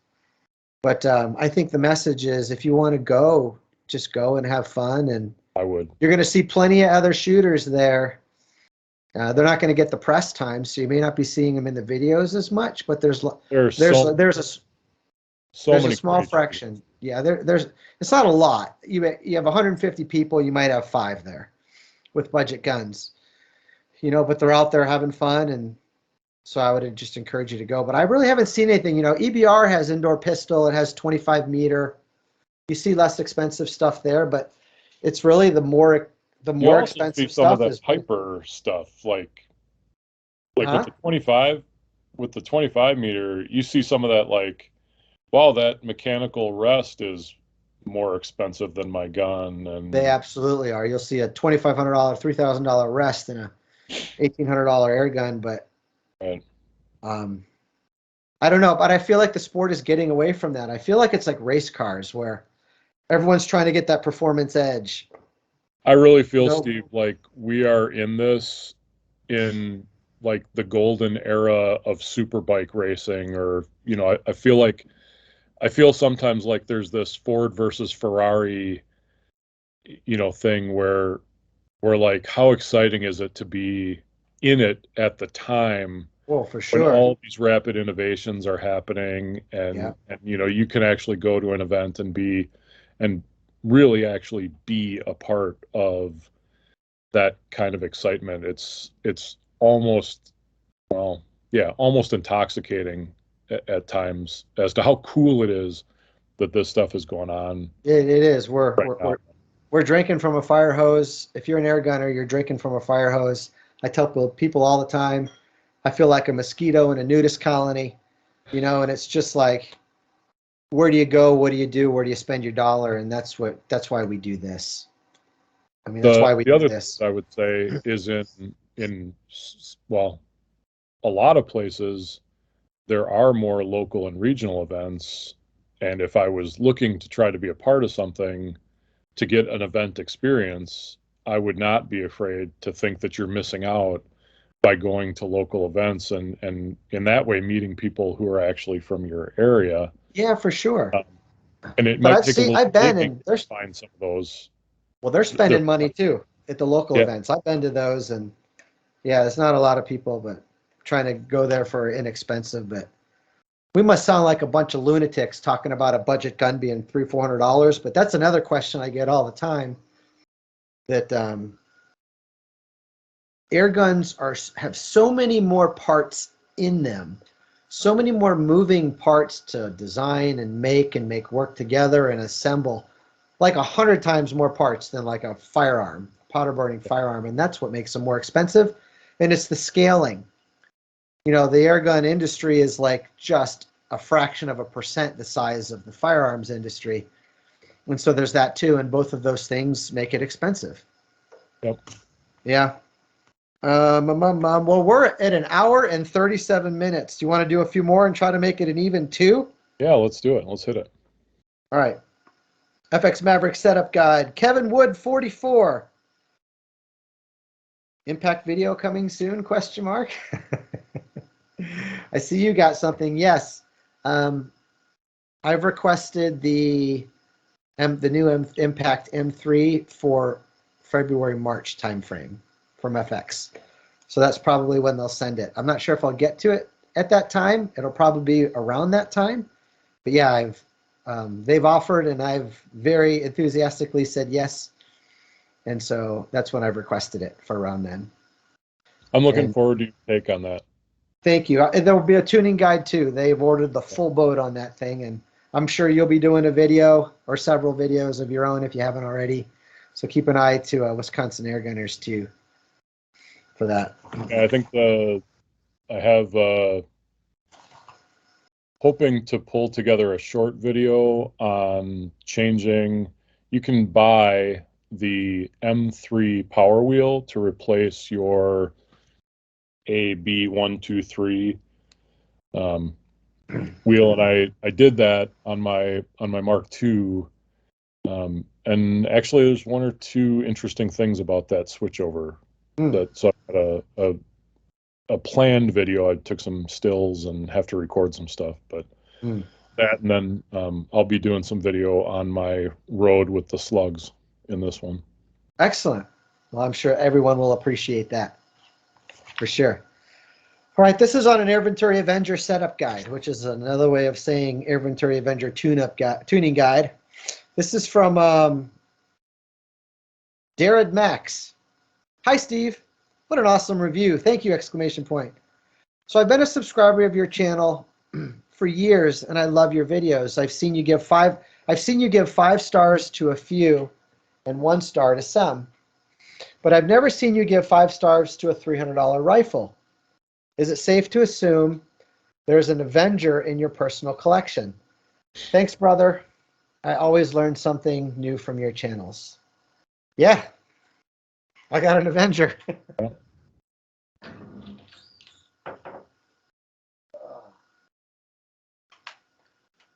I was so smitten with this air gun for $300, and I had somebody on YouTube fussing at me it was in the Catron video. He was fussing at me that I gave the Catron praise at a $1,250 air gun, but never praised the cheap stuff. I don't think I've given anything ever more praise than I've given this $300 thing, even though it's, hollow as a Halloween candy pumpkin with a strap on it. But so the bullpup actually is made of different material. No kidding. Yeah, it's a totally different feel. You don't got that anymore? Feel like this. Yeah. It is a plastic, and I would guess it's hollow in there. But I asked, it's not just like a thicker; it's an actual different material. Mm. So they have upgraded the material it's made out of, and it has less of that hollow feel to it. Good deal. If you guys are wondering, all the stuff you like, and hold on, I'm pointing to a box. That box right there. That has 2 Avenger bullpups in it, one for me and one for you guys. And Air Venturi did order Air Venturi did order a tuning guide, and it is a 25 caliber. Okay. So I'm really excited about that. But yeah, I send everyone to this gun that's on a budget. Yeah, just before we went to record, I went out and there was a squirrel.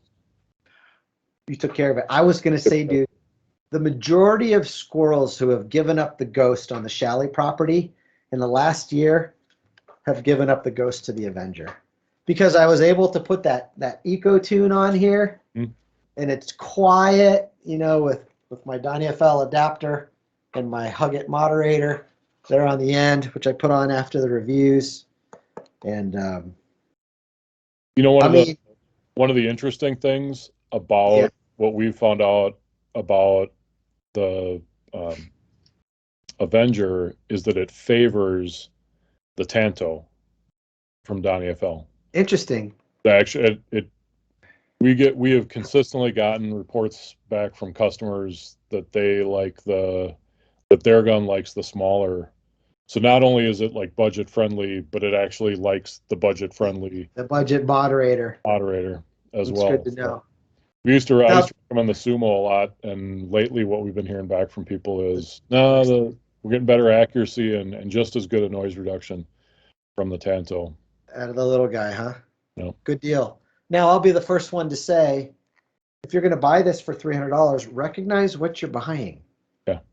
This is how I work it all the way backwards in my head. Okay. If you're buying it for $300, the dealer's probably buying it for $150, and the manufacturer probably made it for like $50 because they got to make $100 before they sell it to the distributor, or the retailer's going to sell it to you. So just don't expect perfection. Don't expect super high quality materials, but I gotta say, for the money, I'm super blown away with the performance, the fit, the finish, the quality materials I got. I'm blown away with it.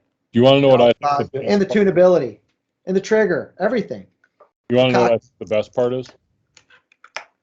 What? This is what I think the best part is. What? If you have an itch to tune a rifle and learn about tuning a rifle, learn to tune on an Avenger. Because what you learn from that watch Steve's video, and what you learn from the process of tuning this directly applies to other air guns that can be tuned. Yeah, guys. Okay, if I move this up, then I've got to adjust this. And if I go down with this, I also have to go down with this. And if I get it out of line, I find it's a very easy gun to get back to a kind of zeroed out spot so you can start over. And the Avenger is the gun that gave me the bravery to start doing some tuning with my already good performing and already set up the way I wanted them. It gave me the bravery to say, you know what, I'd like to be able to do something a little different with that rifle. Mm-hmm. And working on this gun gave me the bravery to start doing that work on other rifles where I know I could have done it, but really felt I don't want to mess anything up. And Yeah. if it's totally messed up, I don't want to ship it anywhere to get it fixed. Yeah. But the price point of this gun to me was in a place where, okay, I'm going to get it. I'm going to start trying. And then when I had success with it, and it was like, oh, okay, that's how that works together. Oh, that. And it's not that I can't listen to a video or read an article or a forum and get the concept, but it's doing it. To me, having some confidence has to involve I've actually done it. And so I kind of cut teeth on that rifle, the original version in 177, because that's what I got. And now, it's like I can take that gun and say, oh, so we're going to shoot some knockouts. Okay, we're going to go here, I'm going to go here. Okay, we're there. We're good. Let's go shoot. Yeah. Oh, bring it back because I'm going to loan it to the neighbor and he's going to whack some chipmunks with it. I'm going to set it up with the Hades Wax and 177. chipmunks. And I think your message is a really, really important one, PJ. And I loved everything that I heard you just say. This guys is your tricycle. Yep. This is your training wheels. And another thing you said that kind of got me to thinking. I have a lot of people ask me the question, will you tune my gun? Like, will you do a video on tuning my gun so I know how to tune it? Or have you done a tuning guide on this gun so that I can learn how to tune? Everything you learn in the tuning guide on this gun is 100% applicable to a Daystate, a Brocock, an FX, right. or whoever's. If you look at that between that and the Maverick, right? Yeah. You have to turn the hole to get your Allen key in there, but you're still doing the same kind of turning. It's the same thing. Play with that Yeah. rod, and all you're doing is adjusting how much compression is on that spring. The only thing different is once you set that preload, now you've got a wheel with a cam on it that allows you to make some on-the-fly adjustments without getting your Allen key out. But it's the same.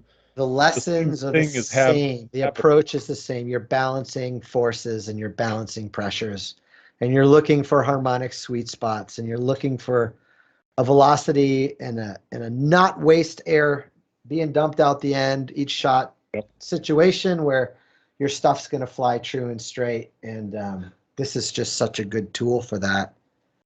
And and the barrel on this is unbelievable. I don't know what the heck they're doing with their barrels.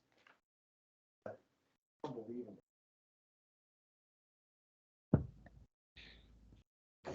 So the takeaway is go to any of my tuning guides on anything, and you're going to learn. Even if you're just adjusting the hammer spring on your Air Max Catron or your Caliber Gun Cricket, it's all the same. It's all the same teachings. Yeah. All right. Well, we're actually almost through this. This is a good one right here. Hopefully that answered your question, Darren Max. Yeah, I think it did. Okay, so this is FX Maverick Tuning Guide. Bad Boy Rick says, hello, I have a Maverick 25 cal compact standard 500 millimeter barrel. Reg 175, first reg 175, second 150.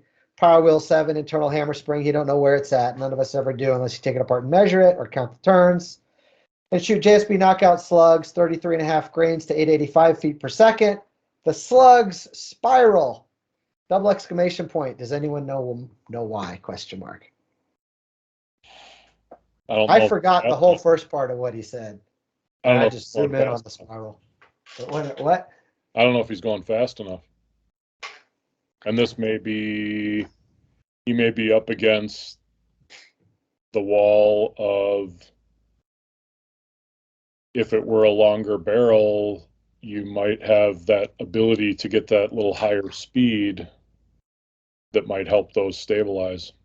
Yeah, I'm with PJ. If it's a slug and I'm getting, he called it spiral, I call it corkscrew or wobble. If it's a slug and I'm getting that, the first place I go is I'm not moving fast enough yet to stabilize that football. If it's a pellet, the first place I go is I'm moving too fast and I've destabilized the football. I mean, it's hard to know. With the slug, I'm not as worried with the waste air coming out and disrupting it as I would be with a pellet. But I would guess where you're guessing is he's probably not going fast enough. So the way to figure out, I guess if I were in his shoes and committed to, I'm going to try this. Turning down the velocity and seeing if you get the same results is easy. You know, it costs nothing but time and slugs, right? Just turn down the power wheel and see if you get the same results. If you get the same results, right, go back up to 7, turn in the hammer spring a quarter turn or an eighth of a turn, and tell me, are you getting the same velocity? Getting the same velocity or the velocity is going down, then you are maxed out for that particular reg pressure. Sure. So scale it back. Yeah, and he's at and your only other option without spending money is to up the reg pressure. Well, so there's such a huge red flag on here, PJ. Well, he's at pressure. He's at 175 bar reg. But that's the first reg. He's at 150. Okay, well, even 150. But he doesn't have much more to go, which is what tells me that super high. If he turns the power wheel down and he's gaining velocity, he's over-regged for that hammer spring pressure. Right, that makes sense. That's another great tip. So, I mean, the first thing to do would be back off the hammer spring. Back off the hammer spring and see what happens. See if it goes faster. If it goes down and it goes slower, then you are still climbing, and you know you're in that part of the. We don't know if you're at the top of the hill, but you're at least going up the hill. So this is a 33.5 grain knockout. So that's a 25 cal. Yeah, 25 cal. Yeah.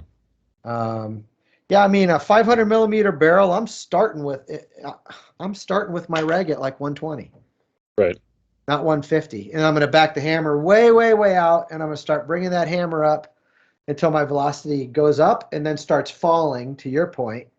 Once it starts falling, I've gone too far.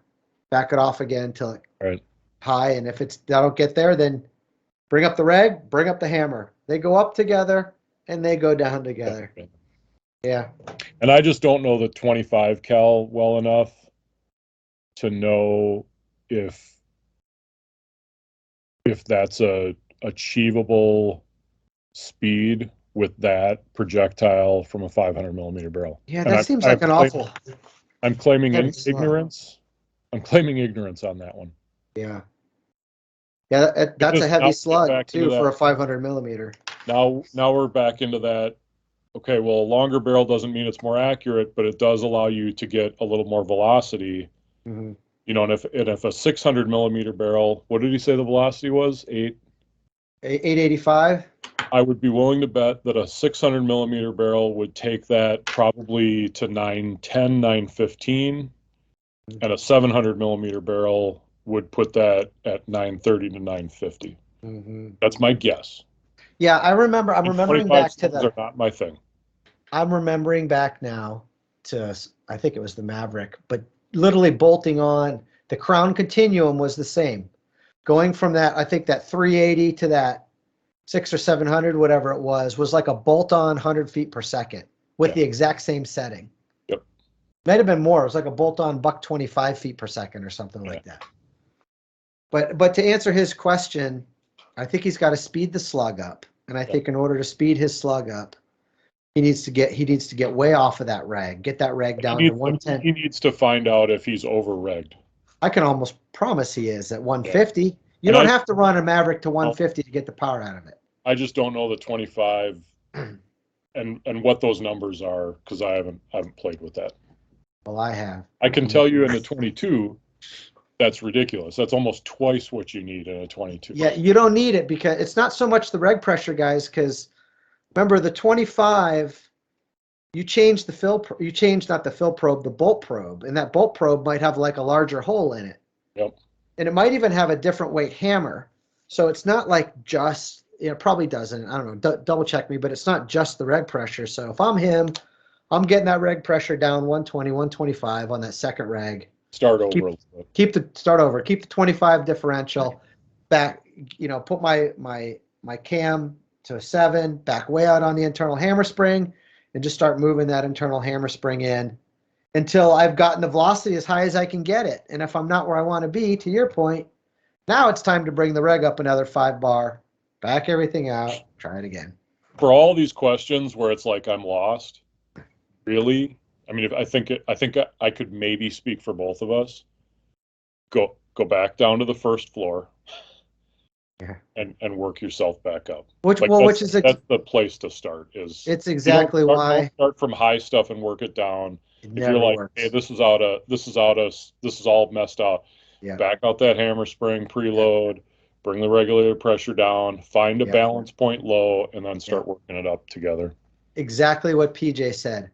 I never try to fix it when it's messed up here. If it's messed up here, I throw the baby out with the bathwater and I just start all over. Because it's the only way to tune properly. You need to arrive at the tune. You don't stumble upon the tune. And when you get high and you start fishing, you're going to be stumbling forever. You just got to back away off, try it again. And besides, the gun will talk to you. At 120 bar, power wheel 7, internal hammer spring backed all the way out, you have to go through that process, working that internal hammer spring in at those settings to see where the velocity goes up as you're working it in, to stay in the same flat, flat, flat, and then it starts coming down. You have to find that place. And that place is where the magic is going to happen, because well, now I've met the regulator where it's at. Meeting the regulator where it's at is often in the upper part of that window. Yep. That's where things get beautiful. That's where you get 2 SDs and 10 AESs, and that's the process. No matter what I'm tuning, that's the way I go about it. Yeah. And I think it's what you're saying too.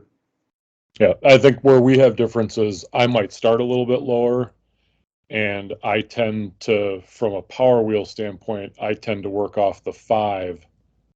Oh, interesting. So I give myself a little bit more. Sure. Once I'm somewhere I really like it, I can go up a little and go down a little. That just tends to be where I've settled on working from. And that's not a lot of the pro shooters I've noticed do that. They'll do just like PJ is, so that they can go up and down if they need to. But a lot of the pro shooters also go right for power wheel 7. They maximize accuracy for that power wheel 7. And when the winds come up, they start backing off that power wheel and bringing their pellet velocity down. Yep. Because when the winds come up, it's counterintuitive. You have to slow your pellet down, or you start getting that. And they want that ability to back off. They know the upper echelon of where their gun's going to perform. And if it's not hitting its mark time after time, they have to back it off. I saw that. I've seen that become pattern at RMAC and EBR and the Pyramid Air Cup. It's so interesting watching these guys. You can learn a lot from them. Yeah. Pellets especially, they Olympic shooters are shooting ridiculously low. 600 feet per second. 500 feet per second. If even that, But they're at 25 yards. They are going meters, a smaller. Yeah, they are going a small one in 10 meter rifle too. Yeah, 30 feet. It's incredible precision. I mean, the difference between 10.8 and 10.9 is like, you can't even, it's like, what? I know, but it's the same. It's the same shooting 100 yards. The guy or the girl who wins and the one that didn't it's that close sometimes. And it's all about getting your gun to go well in the wind. Keith and I was in 7th place. Keith and I were like less than 10 points apart. 1st to 7th, and it's tight. I mean, you don't want to get yourself in a place where you're like, boy, if I'd had 2 trigger pulls back. Yeah. Oh, I know, that'd be the worst. I can't imagine. I'm so glad that I don't compete with you guys. Like, there's a part of me that when I'm there filming, I'm like, I want to play. Yeah. But then there's a part of me when I see you guys go up to the line in your hands are literally doing this like grown men who wield guns for a living, like PJ. You know, it's just like, you know, that's no thanks. I'm good. I'm good being the camera guy. I was so nervous that morning we were talking at ARMAC. Like, you know, I'm trying to get all my stuff. I'm like in my mode. Yeah. And Chris Turek calls me up. Hey, can you get down here? Steve wants to talk to us. Steve wants to do us both. I'm like, okay. I'm packing up the room. I'll be there in 15 minutes. Like, you know, and it's like, okay, here we go. God bless you guys. You have balls of solid rock to get on camera and then go shoot and deal with all that. You must have needed like a tranquilizer and a therapist at the end of that. Well, I had like a 22-hour drive home after the banquet, so I had plenty of time to kind of decompress from that experience. Oh, I'll bet. Well, bless you guys for sharing so much. It was awesome. All right, let's see. Let's look for another good one here.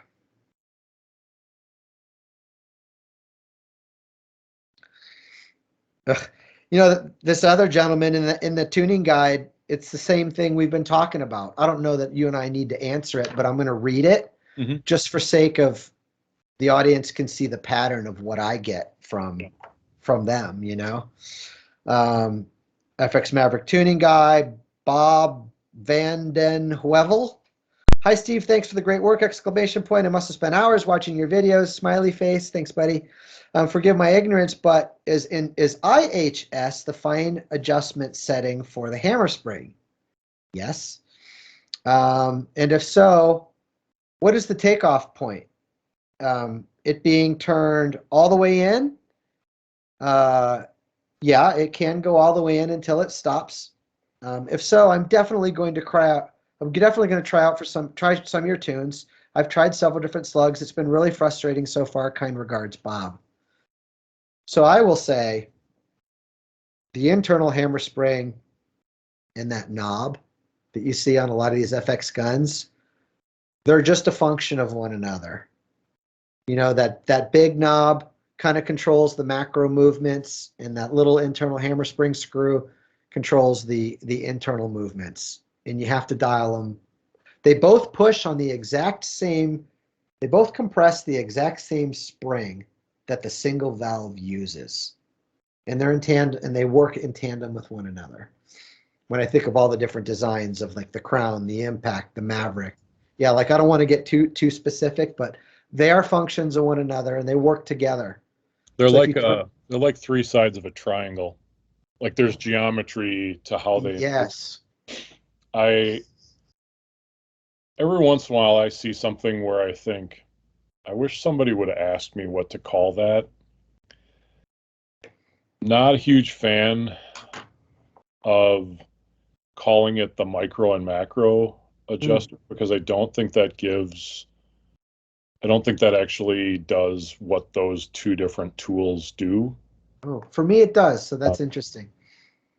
Well, to me, macro and micro means big adjustments and small adjustments. Right. But really what that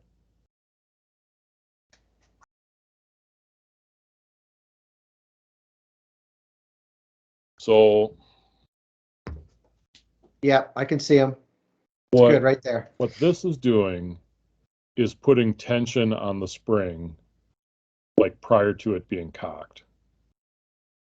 This tension over here gets added sort of after it's been cocked. In that scenario on that gun.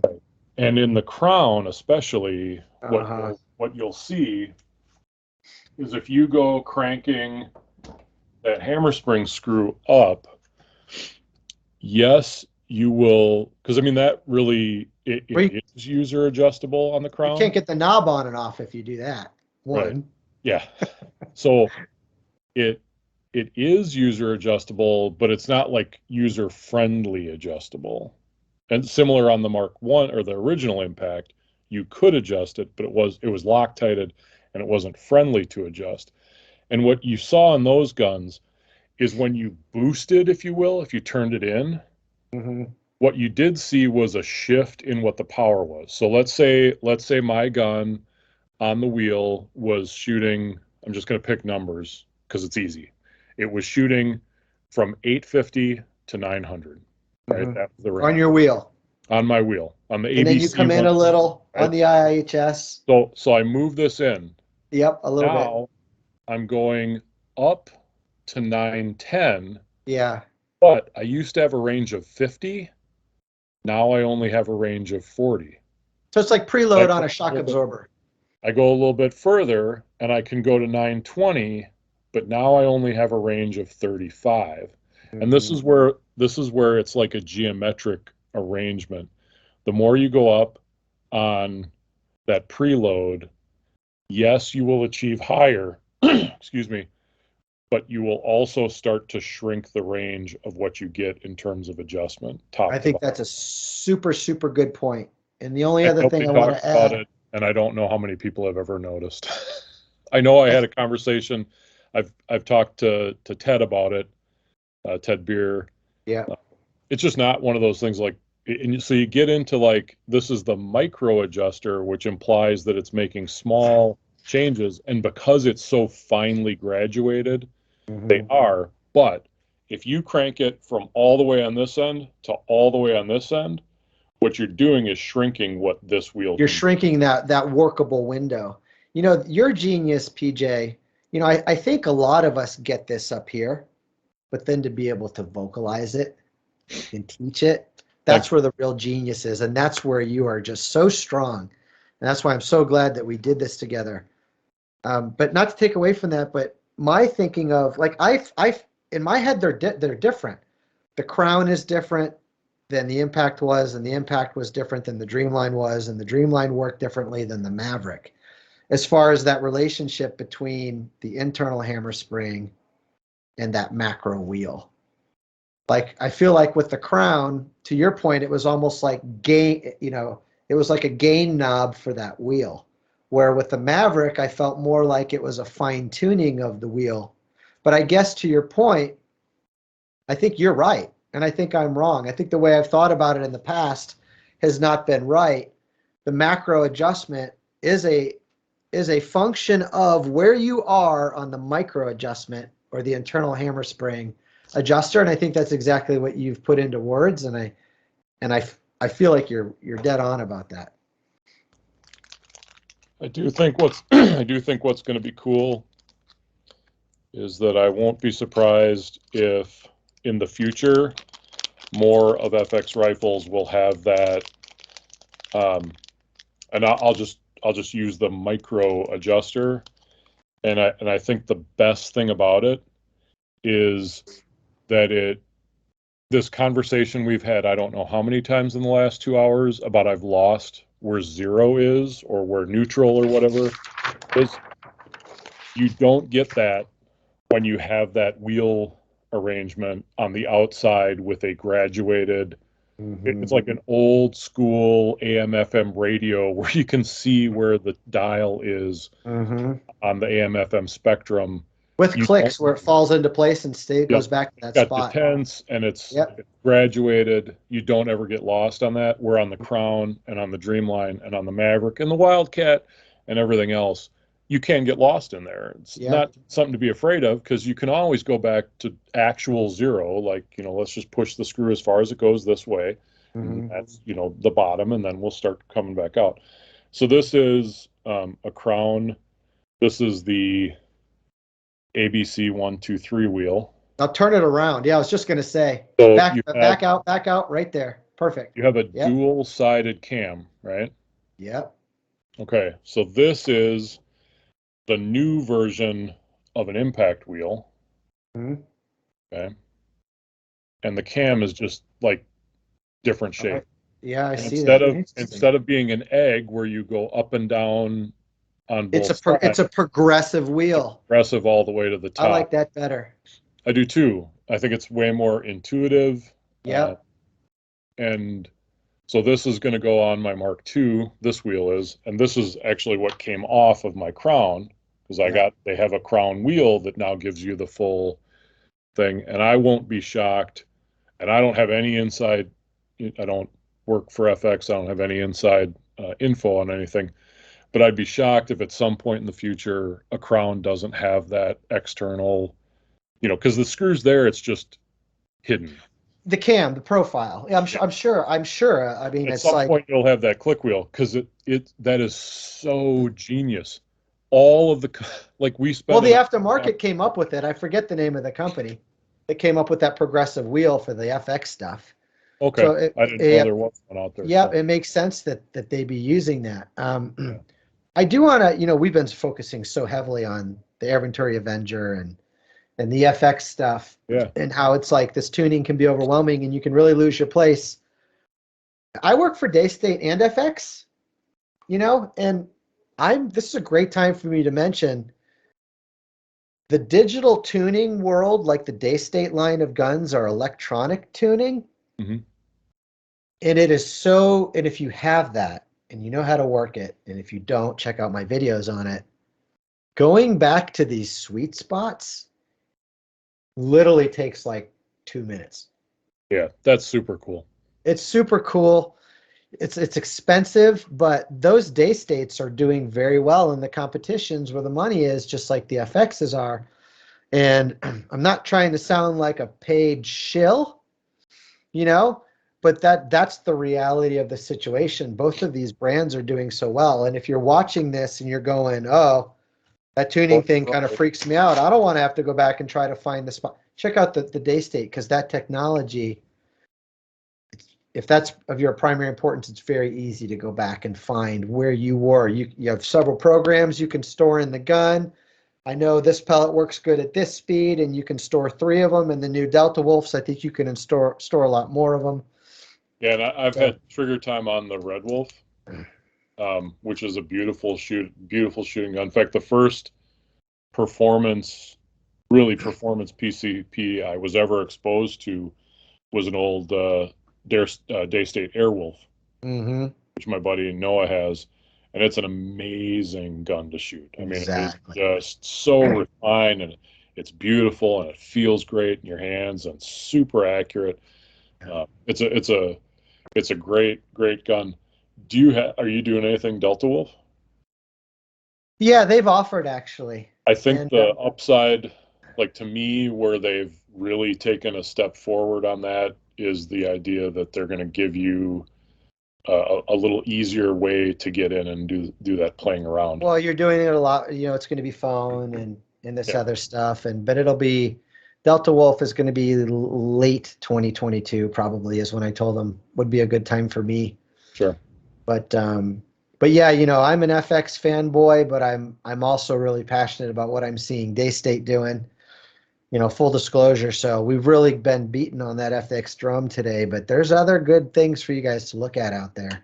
And I just wanted to make sure to mention it, so that we didn't get too beside ourselves. Are you good on that one, or do you want to talk a little bit more? No, that's good.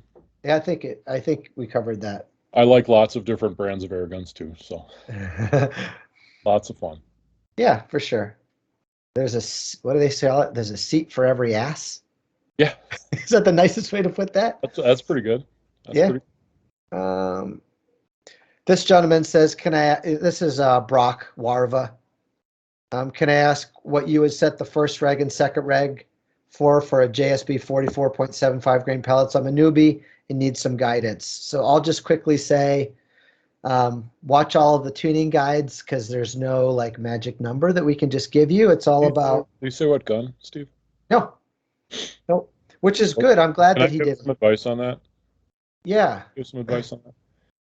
So if I were to assume he's buying that gun new, I would talk to my retailer about what I'm going to shoot, Yeah. and before I do anything, I'm going to shoot the hell out of that gun.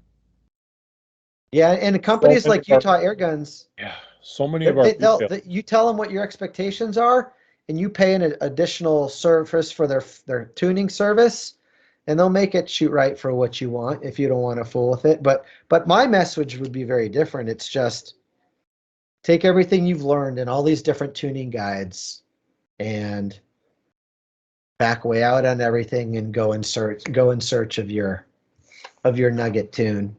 My M3 is at 100 bar. I shoot the 44s, and I'm at 856-ish. Mm-hmm.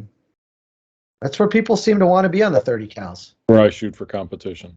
Yeah, 850. I've heard that a lot. For my hunting setup, I go a little bit hotter, but not by much. Sure. That's Because that great needs to be information. accurate too. Great information. 100 bar. It's awesome. Oh, Brock's next question. Sorry, it's a Maverick 30 caliber.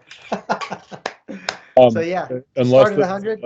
Unless it's the compact, I would be going in the same spot. So 100 bar, 125 bar on the two regs is where I'd begin. Where I'd start. Back out on the hammer spring, go from there. Yep.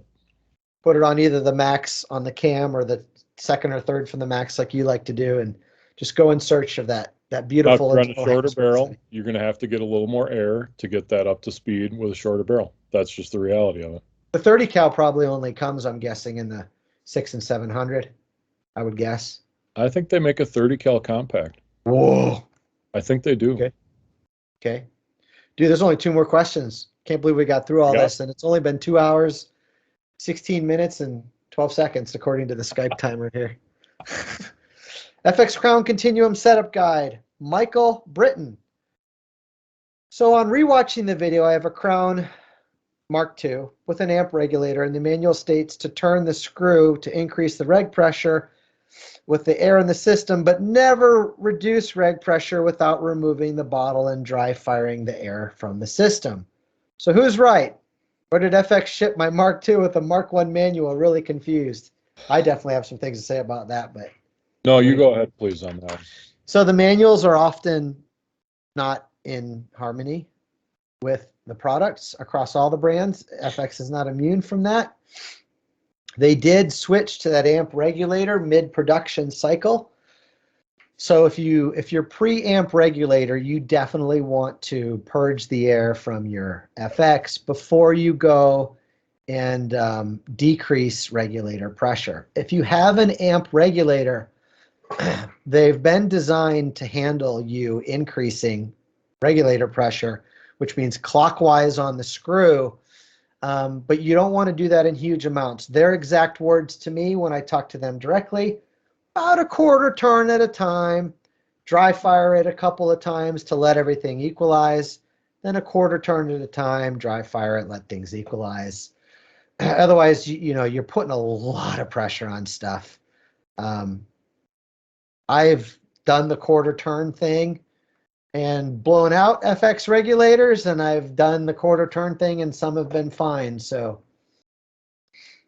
I mean, I when I start doing that stuff, I go to a trusted source, because you can go one way but not the other way. Yep. And I have to remember which way is which way, right? This way is counterclockwise, this way is clockwise. Righty tighty, lefty loosey. Backwards, right? Yeah. And I write it down on my notebook. You can do this, but you can't do that. And when I'm working, I look at that 8 times, if not 10. Because that whole, like, is it left? Is it right? Is it going this way? Is it going that way? Which way am I going? I don't have that. I'm so worried. Oh, that's so funny. Like, crank something up, and then it's like, okay, well, that's now broken, and it's going to take how long to get to get parts, and am I going to have to ship that off? That's deeper hood than I typically go, like replacing a regulator. I would not feel comfortable replacing a regulator. Oh, it's so incredibly easy. On that gun behind you, Maverick, it's so insanely easy. It's like a 5-minute deal, literally. Yeah. It really is. The way they've designed it is just so genius. But I do want to answer his question very specifically. On the amp regulators, I know what they say.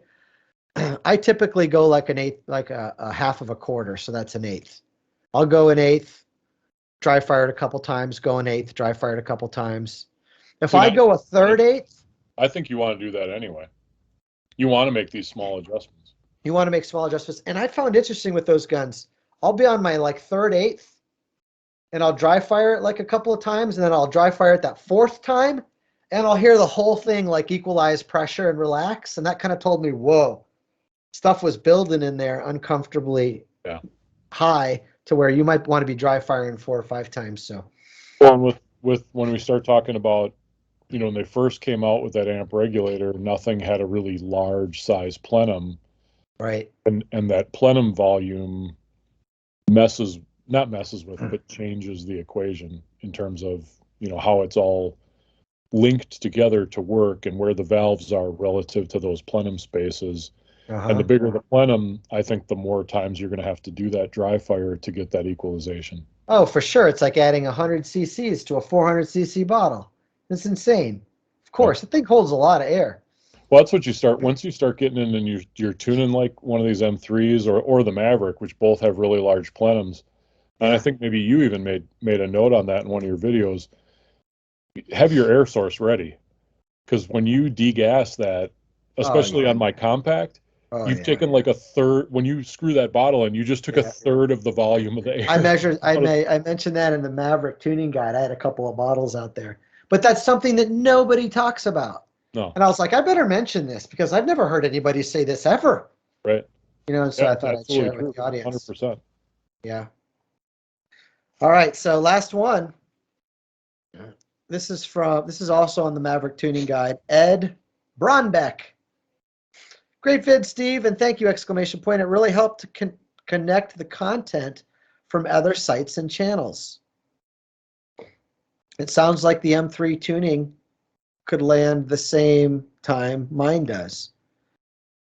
Yeah, I'm going to do a tuning guide on that. M3, it's different. I think what's got me so excited, PJ, about that M3 that you got behind you there are those fine-tuned macro adjustments to where you can really dial in that waste air without so much of a process. People always ask, why is the M3 $500 or $600 more than a Maverick comparably equipped?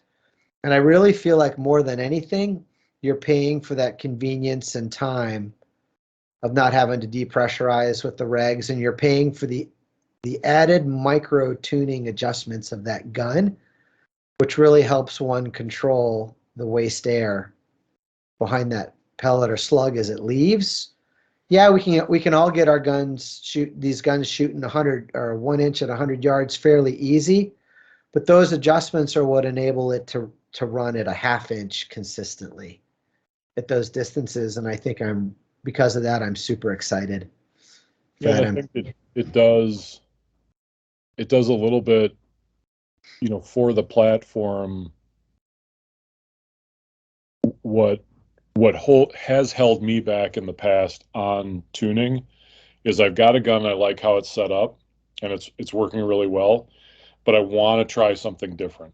I want to go to a slug, or I want to go to something else, and I want to try a different pellet, or some of those things. Like, you want to try something different, and there's this hesitancy because how am I ever going to be able to get back to where I was?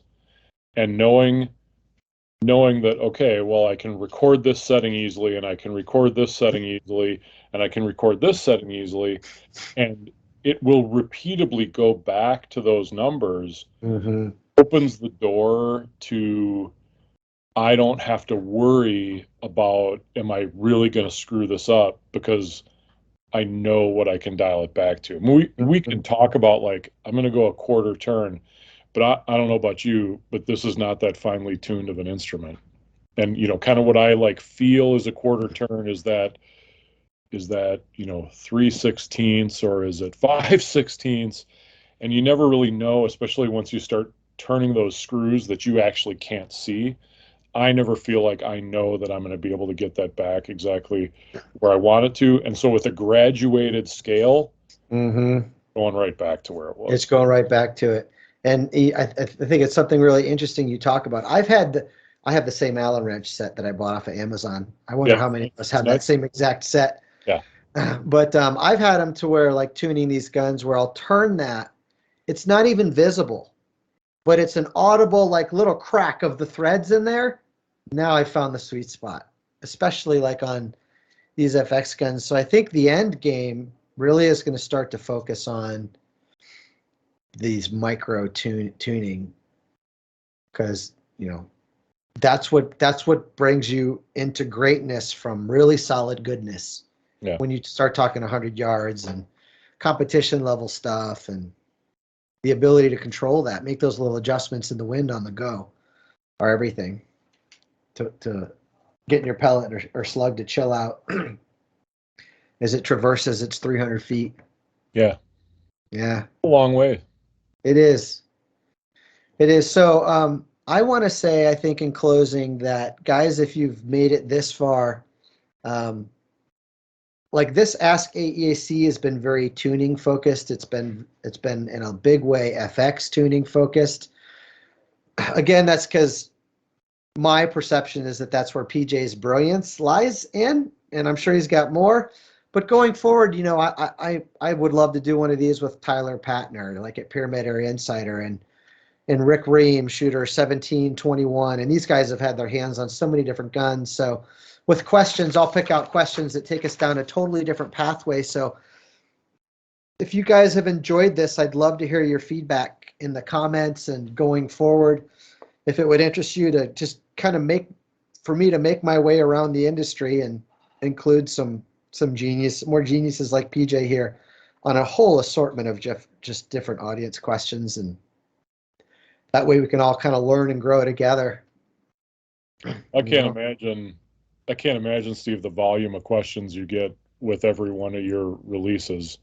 I know with my smaller channel how many, comments come through, and I try my best to answer everyone.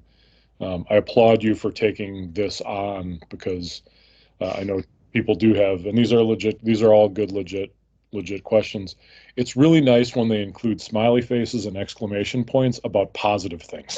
Oh, I know, God. You see those ones and you try to walk on by. I said it before, you got to be resilient to be a YouTuber, man, because there are some angry spirited people out there. Yeah. But with that said, guys, PJ is nipping at the heels of 5,000 on his YouTube channel. Yep. And he's a factory shooter for Donnie FL and Saber, and he's a part of the family over there at Donnie FL and Saber. So he's an inside guy. So I've noticed you being quite a bit of a how-to spokesman for that crowd. So if you want to learn yourself something and you've been really taken back by the level of intelligence that PJ has been bestowing upon us today, then get over there and get subscribed to his channel too, because he's one of those guys that's doing great things and going to great places and cares deeply for our industry. I appreciate that, Steve. Thank you so much. Yeah, we do too. Opportunity to be here. A lot of fun talking to you, and I hope people get something from what we're talking through. Oh, I have no doubt. It's a niche crowd, to be sure. This isn't going to be for everyone, but there's some people out there that think this stuff is neat, and there's a lot to be learned. Do you have Facebook and Instagram, PJ? I do. There is a Wisconsin Airgunners page on Facebook. Instagram is PJ_Clarke, and also Wisconsin Airgunners. Two different Instagram accounts. Okay. And I'm at Hooked on Air on both Facebook and Instagram. Hooked on Air Instagram, like PJ said, if you want to know what I'm doing every day. I get a lot of questions. Oh, what's next? What are you working on? Instagram. It's there. It's real time. As I see it, the picture goes up with the tech note. Yep. Facebook is more of a summary photo pack, what's going on in the industry, press releases, fun videos, that kind of stuff. Yeah, you can do Airgun Exploration and Advancement channel on Facebook or AEAC. It should bring you right there, or Hooked on Air. Damn, dude, 2 hours and a half. I'm an old guy, so my Facebook tends to be keeping up with family and old high school friends and stuff like that. Instagram is all shooting stuff for me. I love all your social media posts. They're so good. That one the other day with the thunder, snow, and the rain and the snow all going on at the same time, and the lightning in Wisconsin, that was so cool. Yeah, we got a little snowback, but I'll tell you, my snowmobiling buddies are just like, we're not going to get anything. Oh, because the water washes all the snow away? Yep. Yeah. The ice fishermen love it, though, because they now we're back to hard freeze, so they've got good ice. So they're out there slaying the crappies. You lucky dog. I told you before, PJ, my heart is with you in Wisconsin. I went to college in Minnesota and spent a lot of time hunting and fishing in Wisconsin over those 4 years. So I am envious. And thank you. You're welcome. Thank you for having me. Yeah, and thanks for giving me 2.5 hours of your life. I'm going to click this stop now.